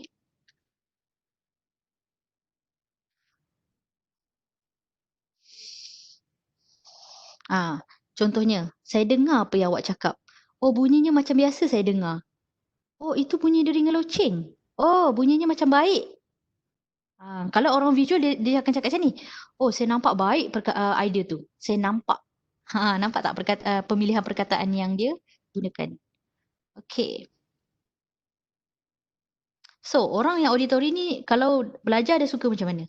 Dia suka senarai, dia suka ringkasan, dia suka petikan, dia suka bahan bacaan. Dan mereka ni memang sangat beri perhatian kepada bunyi, nada dan mereka ni mudah terganggu dengan bunyi bising ni. Alright. Kemudian, kinestetik. Kinestetik ni yang saya kata tadi, dia kejiwaan. Dia menghayati, dia merasai, dia dengar dia orang cakap, dia terus menusuk ke dalam kalbu dia. Kan? Sebab dia merasai sesuatu dalam fikiran. Dahsyat tu. Merasai orang macam ni, jiwanya selalunya halus. So, macam mana kita nak detect? So, mata dia, selalu dia melihat ke kiri dan ke bawah. Selalunya yang dominan ke bawah lah. Dia memandang ke hatinya. Ke bawah Ke bawah. Ke jantung dia lebih banyak memandang ke bawah. Gerak tubuh mereka berirama dan banyak menyentuh bahagian dada. So pernafasan dia banyak di bahagian bawah lah. Dan pernafasan dia selalu lebih dalam. Lebih perlahan. Orang kinestetik ni dia bercakap perlahan, nada lambat. Dan perkataan yang dia gunakan selalunya perkataan yang menusuk kalbu. Contoh apa perkataan yang menusuk kalbu? Saya merasa simpati dengan awak. Dia banyak perkataan rasa. Orang visual dia banyak guna perkataan nampak. Orang auditori banyak guna perkataan saya dengar.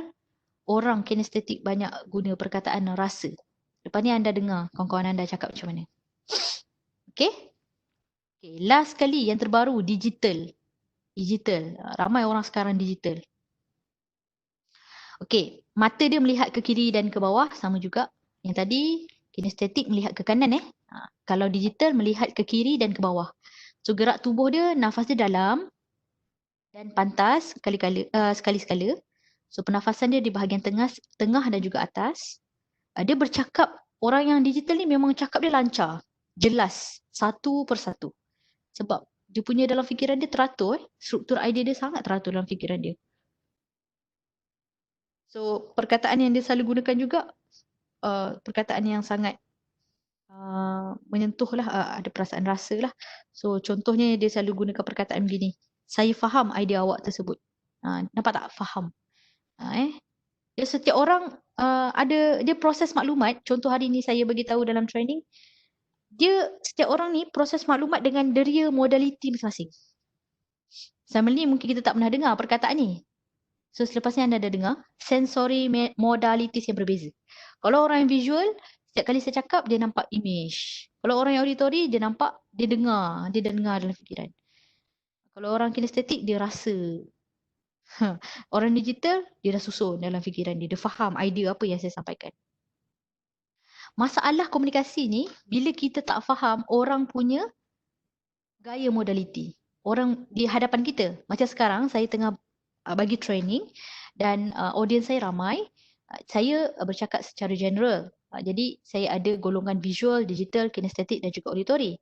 Jadi, yang kita nak tekankan ni, bagaimana kita nak berkesan bila berhadapan dengan seseorang. Maksudnya, kita boleh detect, kemudian kita guna laras bahasa yang betul dengan dia. Bila kita dah dengar, oh dia ni orang visual. So kita banyakkanlah perkataan-perkataan orang visual bila bercakap dengan dia. Sebab apa? Ada kajian, yalah, hypnotic language pattern ni, dia mampu mengubah tingkah laku dan juga mengubah belief system. Menyebabkan dia menerima idea kita dan rapport dengan dia semakin baik.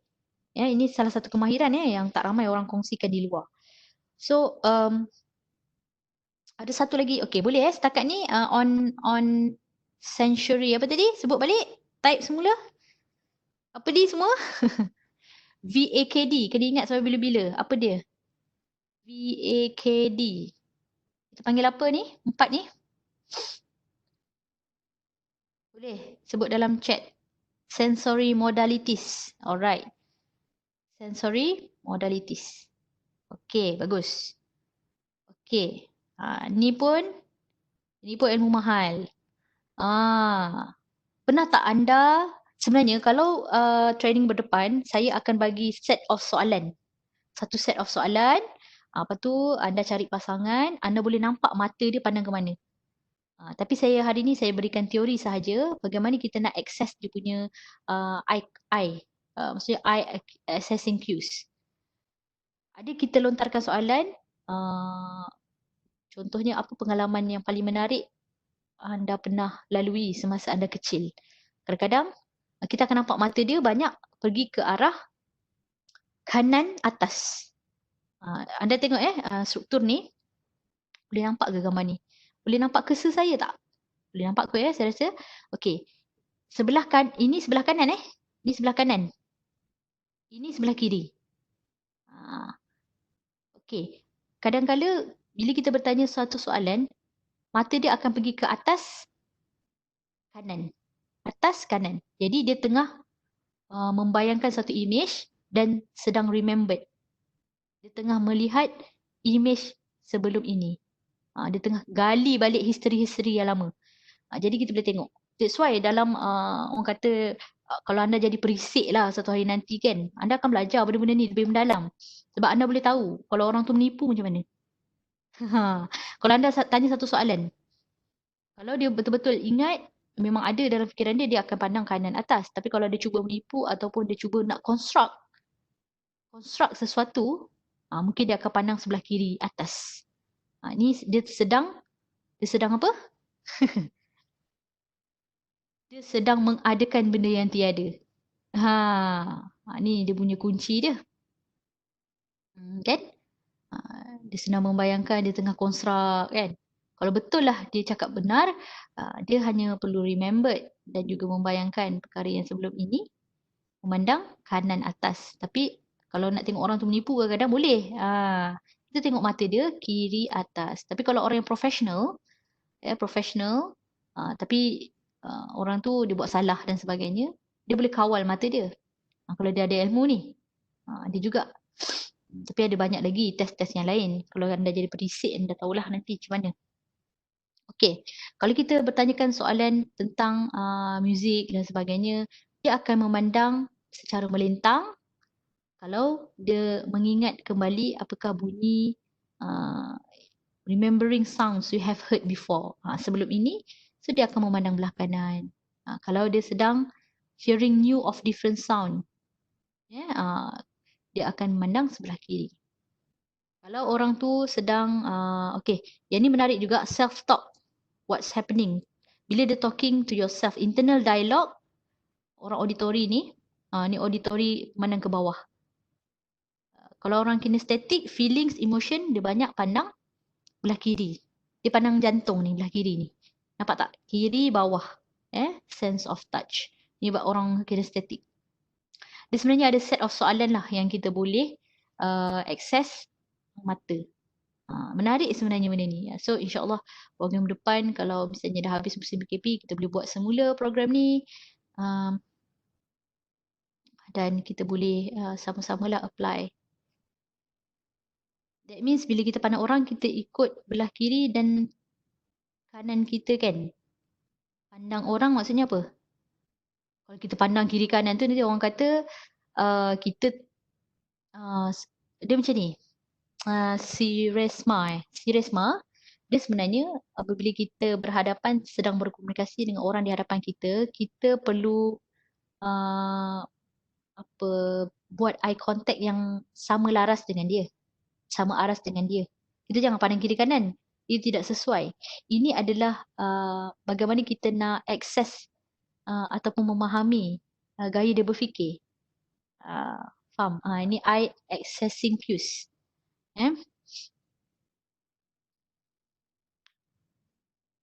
Kita nak tengok sahaja sebenarnya. Nak tengok dulu sebenarnya. Ni saya tak pergi go deep lah tentang accessing cues mata ni. Alright? Tapi kalau kita berhadapan dengan orang, kena pandang betul-betul eye contact dengan dia. Ya. If orang tu depan kita, we follow their left and right or our left and right. Tak ada left or right, you kena pandang dia kepada muka dia. Fokus kepada muka dia. Fokus kepada apa yang dia nak cakap. Ini saya beritahu tadi adalah bagaimana kita nak access apa yang dia tengah fikir. Eye accessing cues ni. Nak tahu orang tu menipu boleh juga. Tapi ni khusus yang lain lah. Sebenarnya ni satu topik yang besar juga. Cuba saya tak akan kongsikan di sini. Alright. Ni anda perlu tahu sahaja. Alright. So nanti kita akan ceritakan lebih lanjut insyaAllah pada akan datang punya training mungkin. Okay. Okay, last kali. Last kali. Okay, masa pun ada sikit lagi. Alright. Saya nak ceritakan last kali teknik Bina Repo Meta Program. Apa dia meta program? Meta program adalah satu elemen yang merangsang tindakan seseorang. So, ia senarai perkara yang mempengaruhi seseorang membuat keputusan sama ada untuk melakukan sesuatu atau meninggalkan sesuatu. Sebab kita boleh tahu seseorang punya meta program apa. Ini ilmu baru juga. Ada 8 sebenarnya tapi mungkin saya akan kongsikan 6 sahaja. So, ini meta program ni dia macam your priority. Setiap orang dia ada pilihan priority dia sendiri. Tapi kita tak sedar sebenarnya selama ni cara meta program kita. Saya akan kongsikan. Mungkin anda kurang faham. Tak apa, kita akan tengok satu persatu. So, meta program Meta program. Oh, tak keluar gambar. Okey. Meta program ni ada lebih kurang 8. Dia ada away from, towards to, sama ada big chunk, small chunk, proactive, reactive. Proactive, reactive. Sorry, proactive, reactive. 4, 6, 8, 10. Oh sorry, ada 10 gaya meta program. Faktor dalaman, faktor luaran, orientasi masa lalu, orientasi masa hadapan. Tadi saya sebut proaktif, reaktif. So ada 10. So tak apa, kita ceritakan satu-satulah. Kita ceritakan satu-satunya. Ada dua kemahiran untuk kita apply kaedah metaprogram ni secara efektif, kita perlu menggunakan frasa dan perkataan yang betul sesuai untuk orang lain yang kita berkomunikasi. So, bila kita bercakap perkara yang betul, pada cara yang betul, pada waktu yang betul, insya-Allah komunikasi itu akan berkesan. So, ada dua kemahiran yang penting kat sini. Pertama, kita kenal pasti dulu, dia guna metaprogram yang apa. Metaprogram orang yang sedang kita berinteraksi itu apa. Jadi kita, kalau kita dah sembang lama dengan dia, kita tahulah. So, yang kedua, bagaimana kita nak menggunakan frasa yang betul untuk mempengaruhi orang itu. Bila kita dalam satu pasukan, kita dah biasa bekerja dengan dia kan. Kita tahu dia jenis macam mana. Sebagai contoh, seseorang yang guna metaprogram away from. So, tindak balas dia lebih baik kepada suatu permintaan jika kita cakap macam ni. Okey, saya mahu awak fokus dan lakukan ni betul-betul tugasan ni sebab saya tak mahu anda balik lambat. Nampak tak perkataan tu? Away from. Saya tak mahu anda balik lambat. Berbanding. Berbanding. Anda gunakan meta program towards to. Saya mahu anda fokus dan lakukan betul-betul tugasan ini sebab anda boleh pulang awal ke rumah bila sudah siap. Itu gaya bahasa ataupun meta program towards to. Nampak beza? Ada orang meta program dia away from. Jadi bila anda bercakap dalam keadaan meta program towards to, dia tidak memberi kesan sangat kepada dia. Dia punya motivasi tak naik sangat. Jadi dia buat kerja pun macam tak apalah, macam tu. Biasa-biasa saja. Jadi kita kena ini kemahiran tinggi lah sebenarnya meta program ni. Bila anda dah kenal, anda tahu. So semua orang ni mempunyai meta program dan macam mana dia beroperasi dalam diri kita sejak dulu lagi kita tak akan tahu. Tapi kita boleh latih. So struktur ni saya bagi tahu, selepas ni anda boleh latih diri sendirilah. Latih diri sendiri dan anda banyak bila anda berkomunikasi dengan orang, anda boleh dengar, teliti dan sebagainya. Okey. Away from ni cara bercakap menghindari dan juga mengelak menggunakan kata frasa yang membawa seseorang jauh daripada sesuatu situasi. Okey. Itu gaya dia. So towards tu macam kita punya contoh tadi. So bagaimana untuk mendapatkan sasaran ke arah positif. Ada orang tak berkesan cakap dengan cara ke arah positif. Dia berkesan dengan cara bercakap dengan kaedah mengelak. Contoh jika anda tak capai target ni, anda akan sikit-sikit. Berbanding dengan towards tu ni. Jom kita target 50% daripada KPI tahun lepas. Contoh. Nampak tak frasa tu lain yang digunakan. Okay. So boleh faham insyaAllah away from dengan towards to. Ada juga orang yang bercakap dalam keadaan big chunk. Ni selalunya orang-orang besar lah. Dia suka bercakap dalam gambaran umum, besar dan juga rawak. So dia selalu guna perkataan macam ni. So kita dah cerita panjang-panjang kan. Jadi dia cerita, apakah maksud ini secara keseluruhannya? Dia nak nampak gambaran sebenar. Gambaran besar. Ada orang yang suka berfikir secara butiran, terperinci, spesifik, small chunk. Menggunakan kata frasa yang menunjukkan sesuatu secara terperinci. Contoh orang yang terperinci ni, orang yang detail, dia suka cakap macam ni. Okey, pada tahun 2019, suku ketiga, maksudnya quarter 3, perkembangan kewangan ataupun perbelanjaan kewangan organisasi meningkat sebanyak 15%. Nampak tak detail? Dia macam detailing setiap satu. Itu orang yang bercakap secara small chunk. So bila kita nak bercakap dengan orang macam ni, pun kita kena guna laras bahasa yang betul. That's why tadi masa awal-awal halangan dalam komunikasi, kita selalu cakap kenapa ada miscommunication, misunderstanding sebab kita tak faham meta program dia. Berat topik ni. Meta program. Meta program. Okey, saya kongsikan 4 je dalam slide ni, tapi saya akan ceritakan sikit-sikit lah. Lagi 6. Kita ada faktor dalaman dan juga faktor luaran. Faktor dalaman ni bila kita banyak menggunakan perasaan sendirilah. Menggunakan perasaan, menggunakan frasa tentang perasaan pribadi. Contohnya anda yang membuat keputusan terserah kepada anda. Contoh faktor luaran, saya punya bos cakap tak boleh buat begini. Nampak tak? Dia guna faktor luaran. Dia bergantung kepada perspektif orang lain. Fakta dan juga perspektif orang lain. Kemudian kita ada juga orientasi masa lalu dan juga orientasi masa hadapan. Dia suka cakap macam ni. Kali terakhir saya beri pembentangan ni adalah pada tahun lepas. Tu dia suka tengok masa lampau. Kalau dia tengok masa hadapan, dia akan cakap, baik, dalam masa 5 tahun akan datang, saya ingin menjadi sekian, sekian, sekian. Itu orientasi masa hadapan. Kemudian, kita nak tengok juga meta program orang yang proaktif. Macam mana? Orang proaktif ni bagus sebab dia suka ambil tanggungjawab. Suka mencari solusi daripada memandang masalah. Jadi, dia banyak, kalau dia bercakap dengan kita pun, dia akan bagi solution je.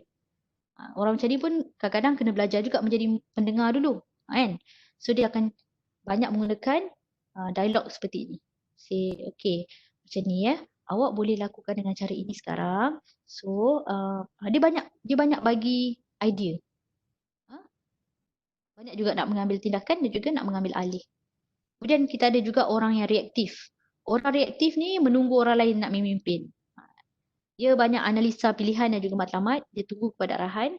Dan selalunya orang macam ni dia bergerak perlahan sikit lah. Dia banyak fikir tentang satu perkara. Dia selalu guna perkataan ni. Kita tunggu apa bos nak cakap sekejap lagi.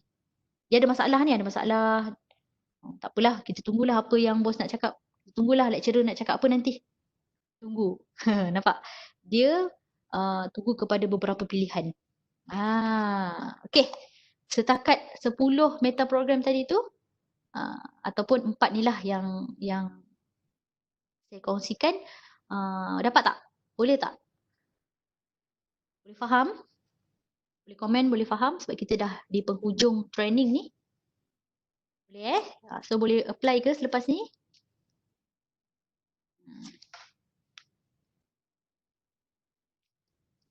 InsyaAllah. Kalau anda boleh, ni anda boleh membantu ramai orang. Anda boleh berkomunikasi dengan berkesan insyaAllah. Boleh Okay. So anda banyak sangat belajar hari ni. Belajar apa hari ni? Boleh ceritakan salah satu teknik. Okay, saya sebenarnya nak share tentang vision board tapi ni mungkin di kursus yang lain lah. Okay, saya nak akhiri saya punya training ni dengan 8 tips macam mana kita nak build rapport dengan berkesan. 8 tips build rapport. Pertama, anda smile apabila anda jumpa dengan orang. Jadi orang yang pertama beri salam dan jadi orang yang pertama yang tegur kawan anda ataupun sesiapa sahaja yang anda jumpa. Yang kedua, anda compliment them. Jadi pujian yang tidak berlebihan lah. Sekadarnya sahaja, zahir pada nampaknya. Okay. Kemudian, ask about them. Maksudnya, anda tanyakan berkenaan dengan diri mereka. Jangan cerita tentang diri anda dulu. Tanya tentang diri mereka dulu. Kemudian, sekiranya tak ada topik lagi, anda rasa anda belum masuk lagi ataupun tak dapat lagi topik yang sesuai, anda bercakap tentang masa dan juga weather. Masa dan juga cuaca. Cuaca mendung hari ni. So, automatically orang akan reply ataupun bagi feedback balik. Sebab selalunya ni common punya topics. Masa dan juga weather. Kemudian bila anda dah bercakap tentang cuaca, bila anda tanya tentang mereka, anda akan dapat idea nanti bagaimana topik-topik selepas itu ataupun topik perbualan lah. Dan cuba cari find me too. Gitu kan. Contoh saya kalau cuaca panas ni, contoh saya cuaca panas saya suka kalau cari cendol. Sedap ni kalau dapat makan. Samalah saya pun suka dengan cendol. Dia ada me too tu, find me too. Saya lupa di bawah ni. Dia ke bawah, introduce yourself. Lepas kita smile tadi, sepatutnya kita kena introduce kita punya diri dulu. Right. Kemudian ask for their opinion and validity. Bila kita dah tahu tentang mereka, mungkin kita boleh tanya pendapat mereka. Orang ni dia suka bila kita tanya pendapat dia. Lepas tu be present dan eye contact. Be present ni maksudnya jangan bila kita bercakap dengan orang, kita main handphone contohnya. So agak tidak sesuai ya bermain handphone di situ. Be present dan eye contact. Eye contact macam biasa kita beri perhatian dan fokus kepada dia. Alright. Okay. Setakat ni ada apa-apa soalan tak? Ada apa-apa soalan? Sekejap ya, saya nak copy satu. Ada apa-apa soalan? Boleh tanyakan sekarang.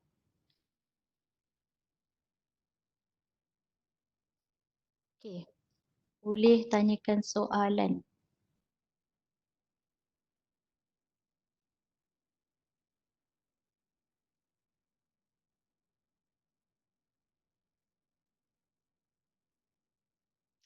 Ada soalan? Boleh tanyakan soalan di ruangan chat.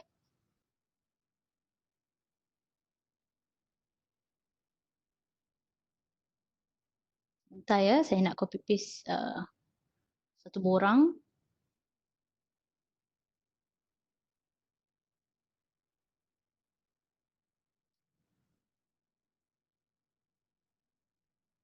Adakah ceramah akan dibekalkan dari masa ke semasa pada masa hadapan? Ceramah maksudnya e-training ni ke? Lee Chok Wei. Pada bulan 6, kita punya training lebih kepada persatuan. Oh, ceramah berkaitan dengan NLP. Anda boleh dengarkan recording nanti dan sekiranya ada permintaan, kita akan buat from time to time lah berkenaan dengan NLP. Sebab khusus NLP ni, saya beritahu certified NLP practitioner di USM tak ramai. Less than 10 I think kalau dalam kalangan pegawai tadbir. Dan kita kena dapatkan juga mereka punya kesesuaian masa dan sebagainya lah. Cik Salwan juga merupakan salah seorang practitioner. Cik Salwan ada ke dalam ni? Masih ada? Dia juga boleh berkongsi dengan kita nanti.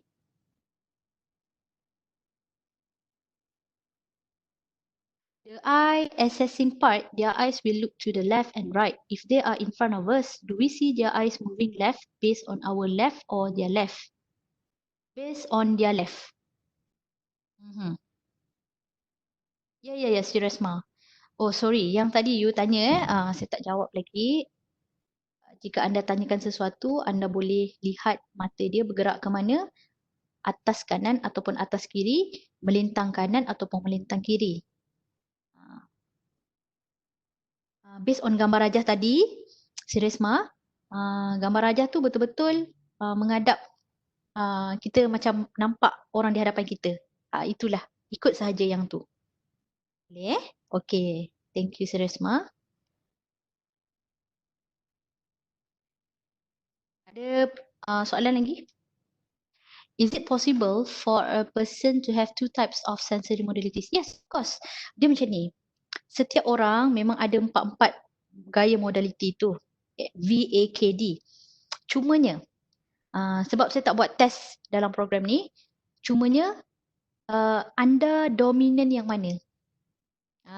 Sebab setiap orang mungkin dia mempunyai gaya modality, dia dominan kepada visual lebih.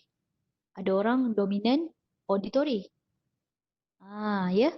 Jadi boleh ada lebih daripada 2 sensory modalities. Cumanya nak tahu anda dominan yang mana. Dan sebenarnya anda boleh anda boleh asah dan juga latih modality-modality yang lain supaya semuanya balance. Ya, boleh sebenarnya.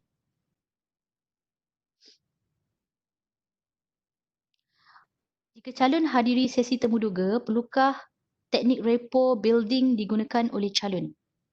Ya. Instant rapport. Maksudnya senyum. Senyumlah dan kebanyakannya bila panel temuduga di hadapan ni sama saja duduk di hadapan. Tapi yang boleh kita gunakan adalah senyum dan facial expression yang sesuai. Dan senyum tu pada permulaan, tapi jangan senyum sepanjang masa lah, sebab kadang-kadang penceramah bertanyakan soalan yang serius dan kita juga perlu membuat facial expression yang sesuai apabila ditanya. Hand gestures pun boleh, Encik Salwan. Hand gestures maksudnya, hand gestures ni sebenarnya dia akan meningkatkan credibility dan juga keyakinan, menampakkan keyakinan seseorang apabila dia bercakap. Hand gestures gestures. Sebab kebanyakan interview dalam keadaan duduk. Jadi hanya boleh buat pergerakan tangan. Kaki just relax sahajalah. Kaki pun ada cara duduk yang betul kan? Alright. Kalau dia kena present dalam keadaan berdiri, mungkin dia boleh buat teknik berdiri tapi tangan tu begini. Tangan begini. Nampak tak? Saya buat. Selalu nampak tak bila ni dia akan buat tangan macam ni. Bila orang present. Ni teknik yang selesa lah, sesuai. Sesuai. Jangan berpeluk tubuh. Jangan letakkan tangan di poket. Dia akan menampakkan nervous. Anda nervous. Anda tidak berkeyakinan. Dan juga anda boleh juga kalau present dalam keadaan berdiri, dalam interview dan sebagainya, boleh buat teknik pacing. Bergerak sedikit ke kiri dan ke kanan. Sedikit sahaja. Okay. Ada soalan lain? Boleh menjawab ke? Instant repo sahaja. Yes, instant repo. Kalau orang tu tidak fokus, dapat kita contohnya main handphone saja, apa yang perlu kita buat? Sebenarnya kita kena find commonalities. Okay. Macam tadi saya kongsikan, Ng Yong Chor ada 2 attention grabber. Satu dengan storytelling dan juga yang kedua adalah dengan bertanyakan soalan. Selalunya normally bila kita bertanyakan soalan, dia akan beri perhatianlah kepada kita. Dan selalunya orang main handphone ni sebab dia tidak mencapai satu kesamaan ataupun tidak berminat untuk, dia lebih berminat dengan handphone. Biasalah kita manusia kan, kita lebih minat dengan handphone kita. So kena find some topik yang interesting, yang dekat dengan dia. Ya. Yang dekat dengan dia. Ada soalan lagi? Saya ada kopikan borang penilaian program.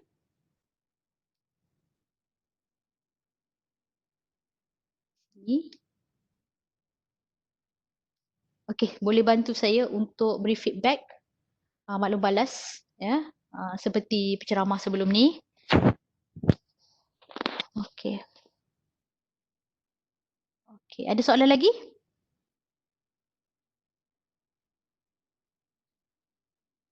Sebenarnya ada banyak tips-tips komunikasi sebab masa kita terhad. Jadi saya kongsikan tips-tips yang mungkin memberi manfaat pada anda. Orang kata bagaimana nak membina instant repo, tadi saya ada kongsikan tips dan sebagainya kan. Jadi insyaAllah anda boleh apply. Sekarang pun tengah main handphone untuk guna Webex. Okey, serius semua. Ya, betul lah. Semua banyak online guna handphone ya. Okey, ya, sama-sama. Alright. Okey, ada lagi soalan? Sebelum kita menutup e-training kita pada hari ini. InsyaAllah pada bulan 6, sekejap saya tengok. Bulan 6 kita ada banyak topik-topik yang menarik juga. Banyak kepada pengurusan organisasi dan juga banyak kepada tajuk kepimpinan.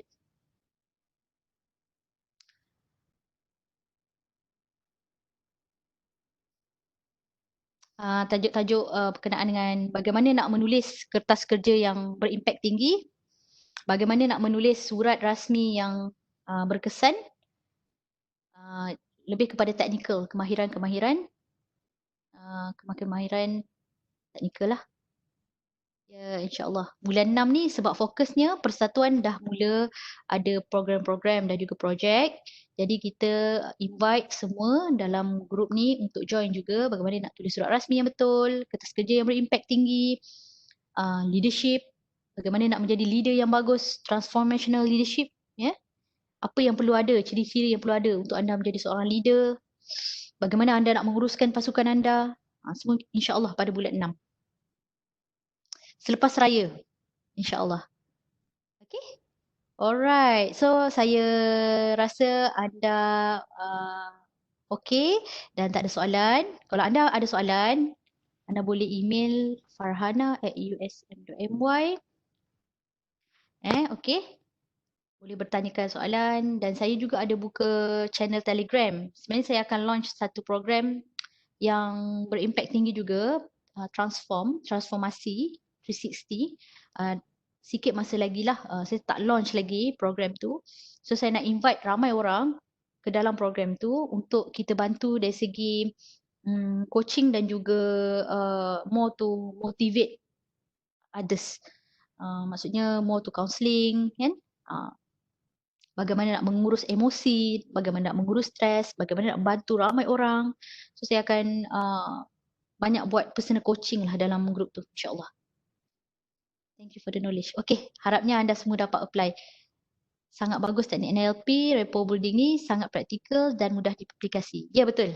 Cik Sarwan juga merupakan salah seorang certified NLP practitioner. So, Alhamdulillah, terima kasih kerana join program pada hari ini.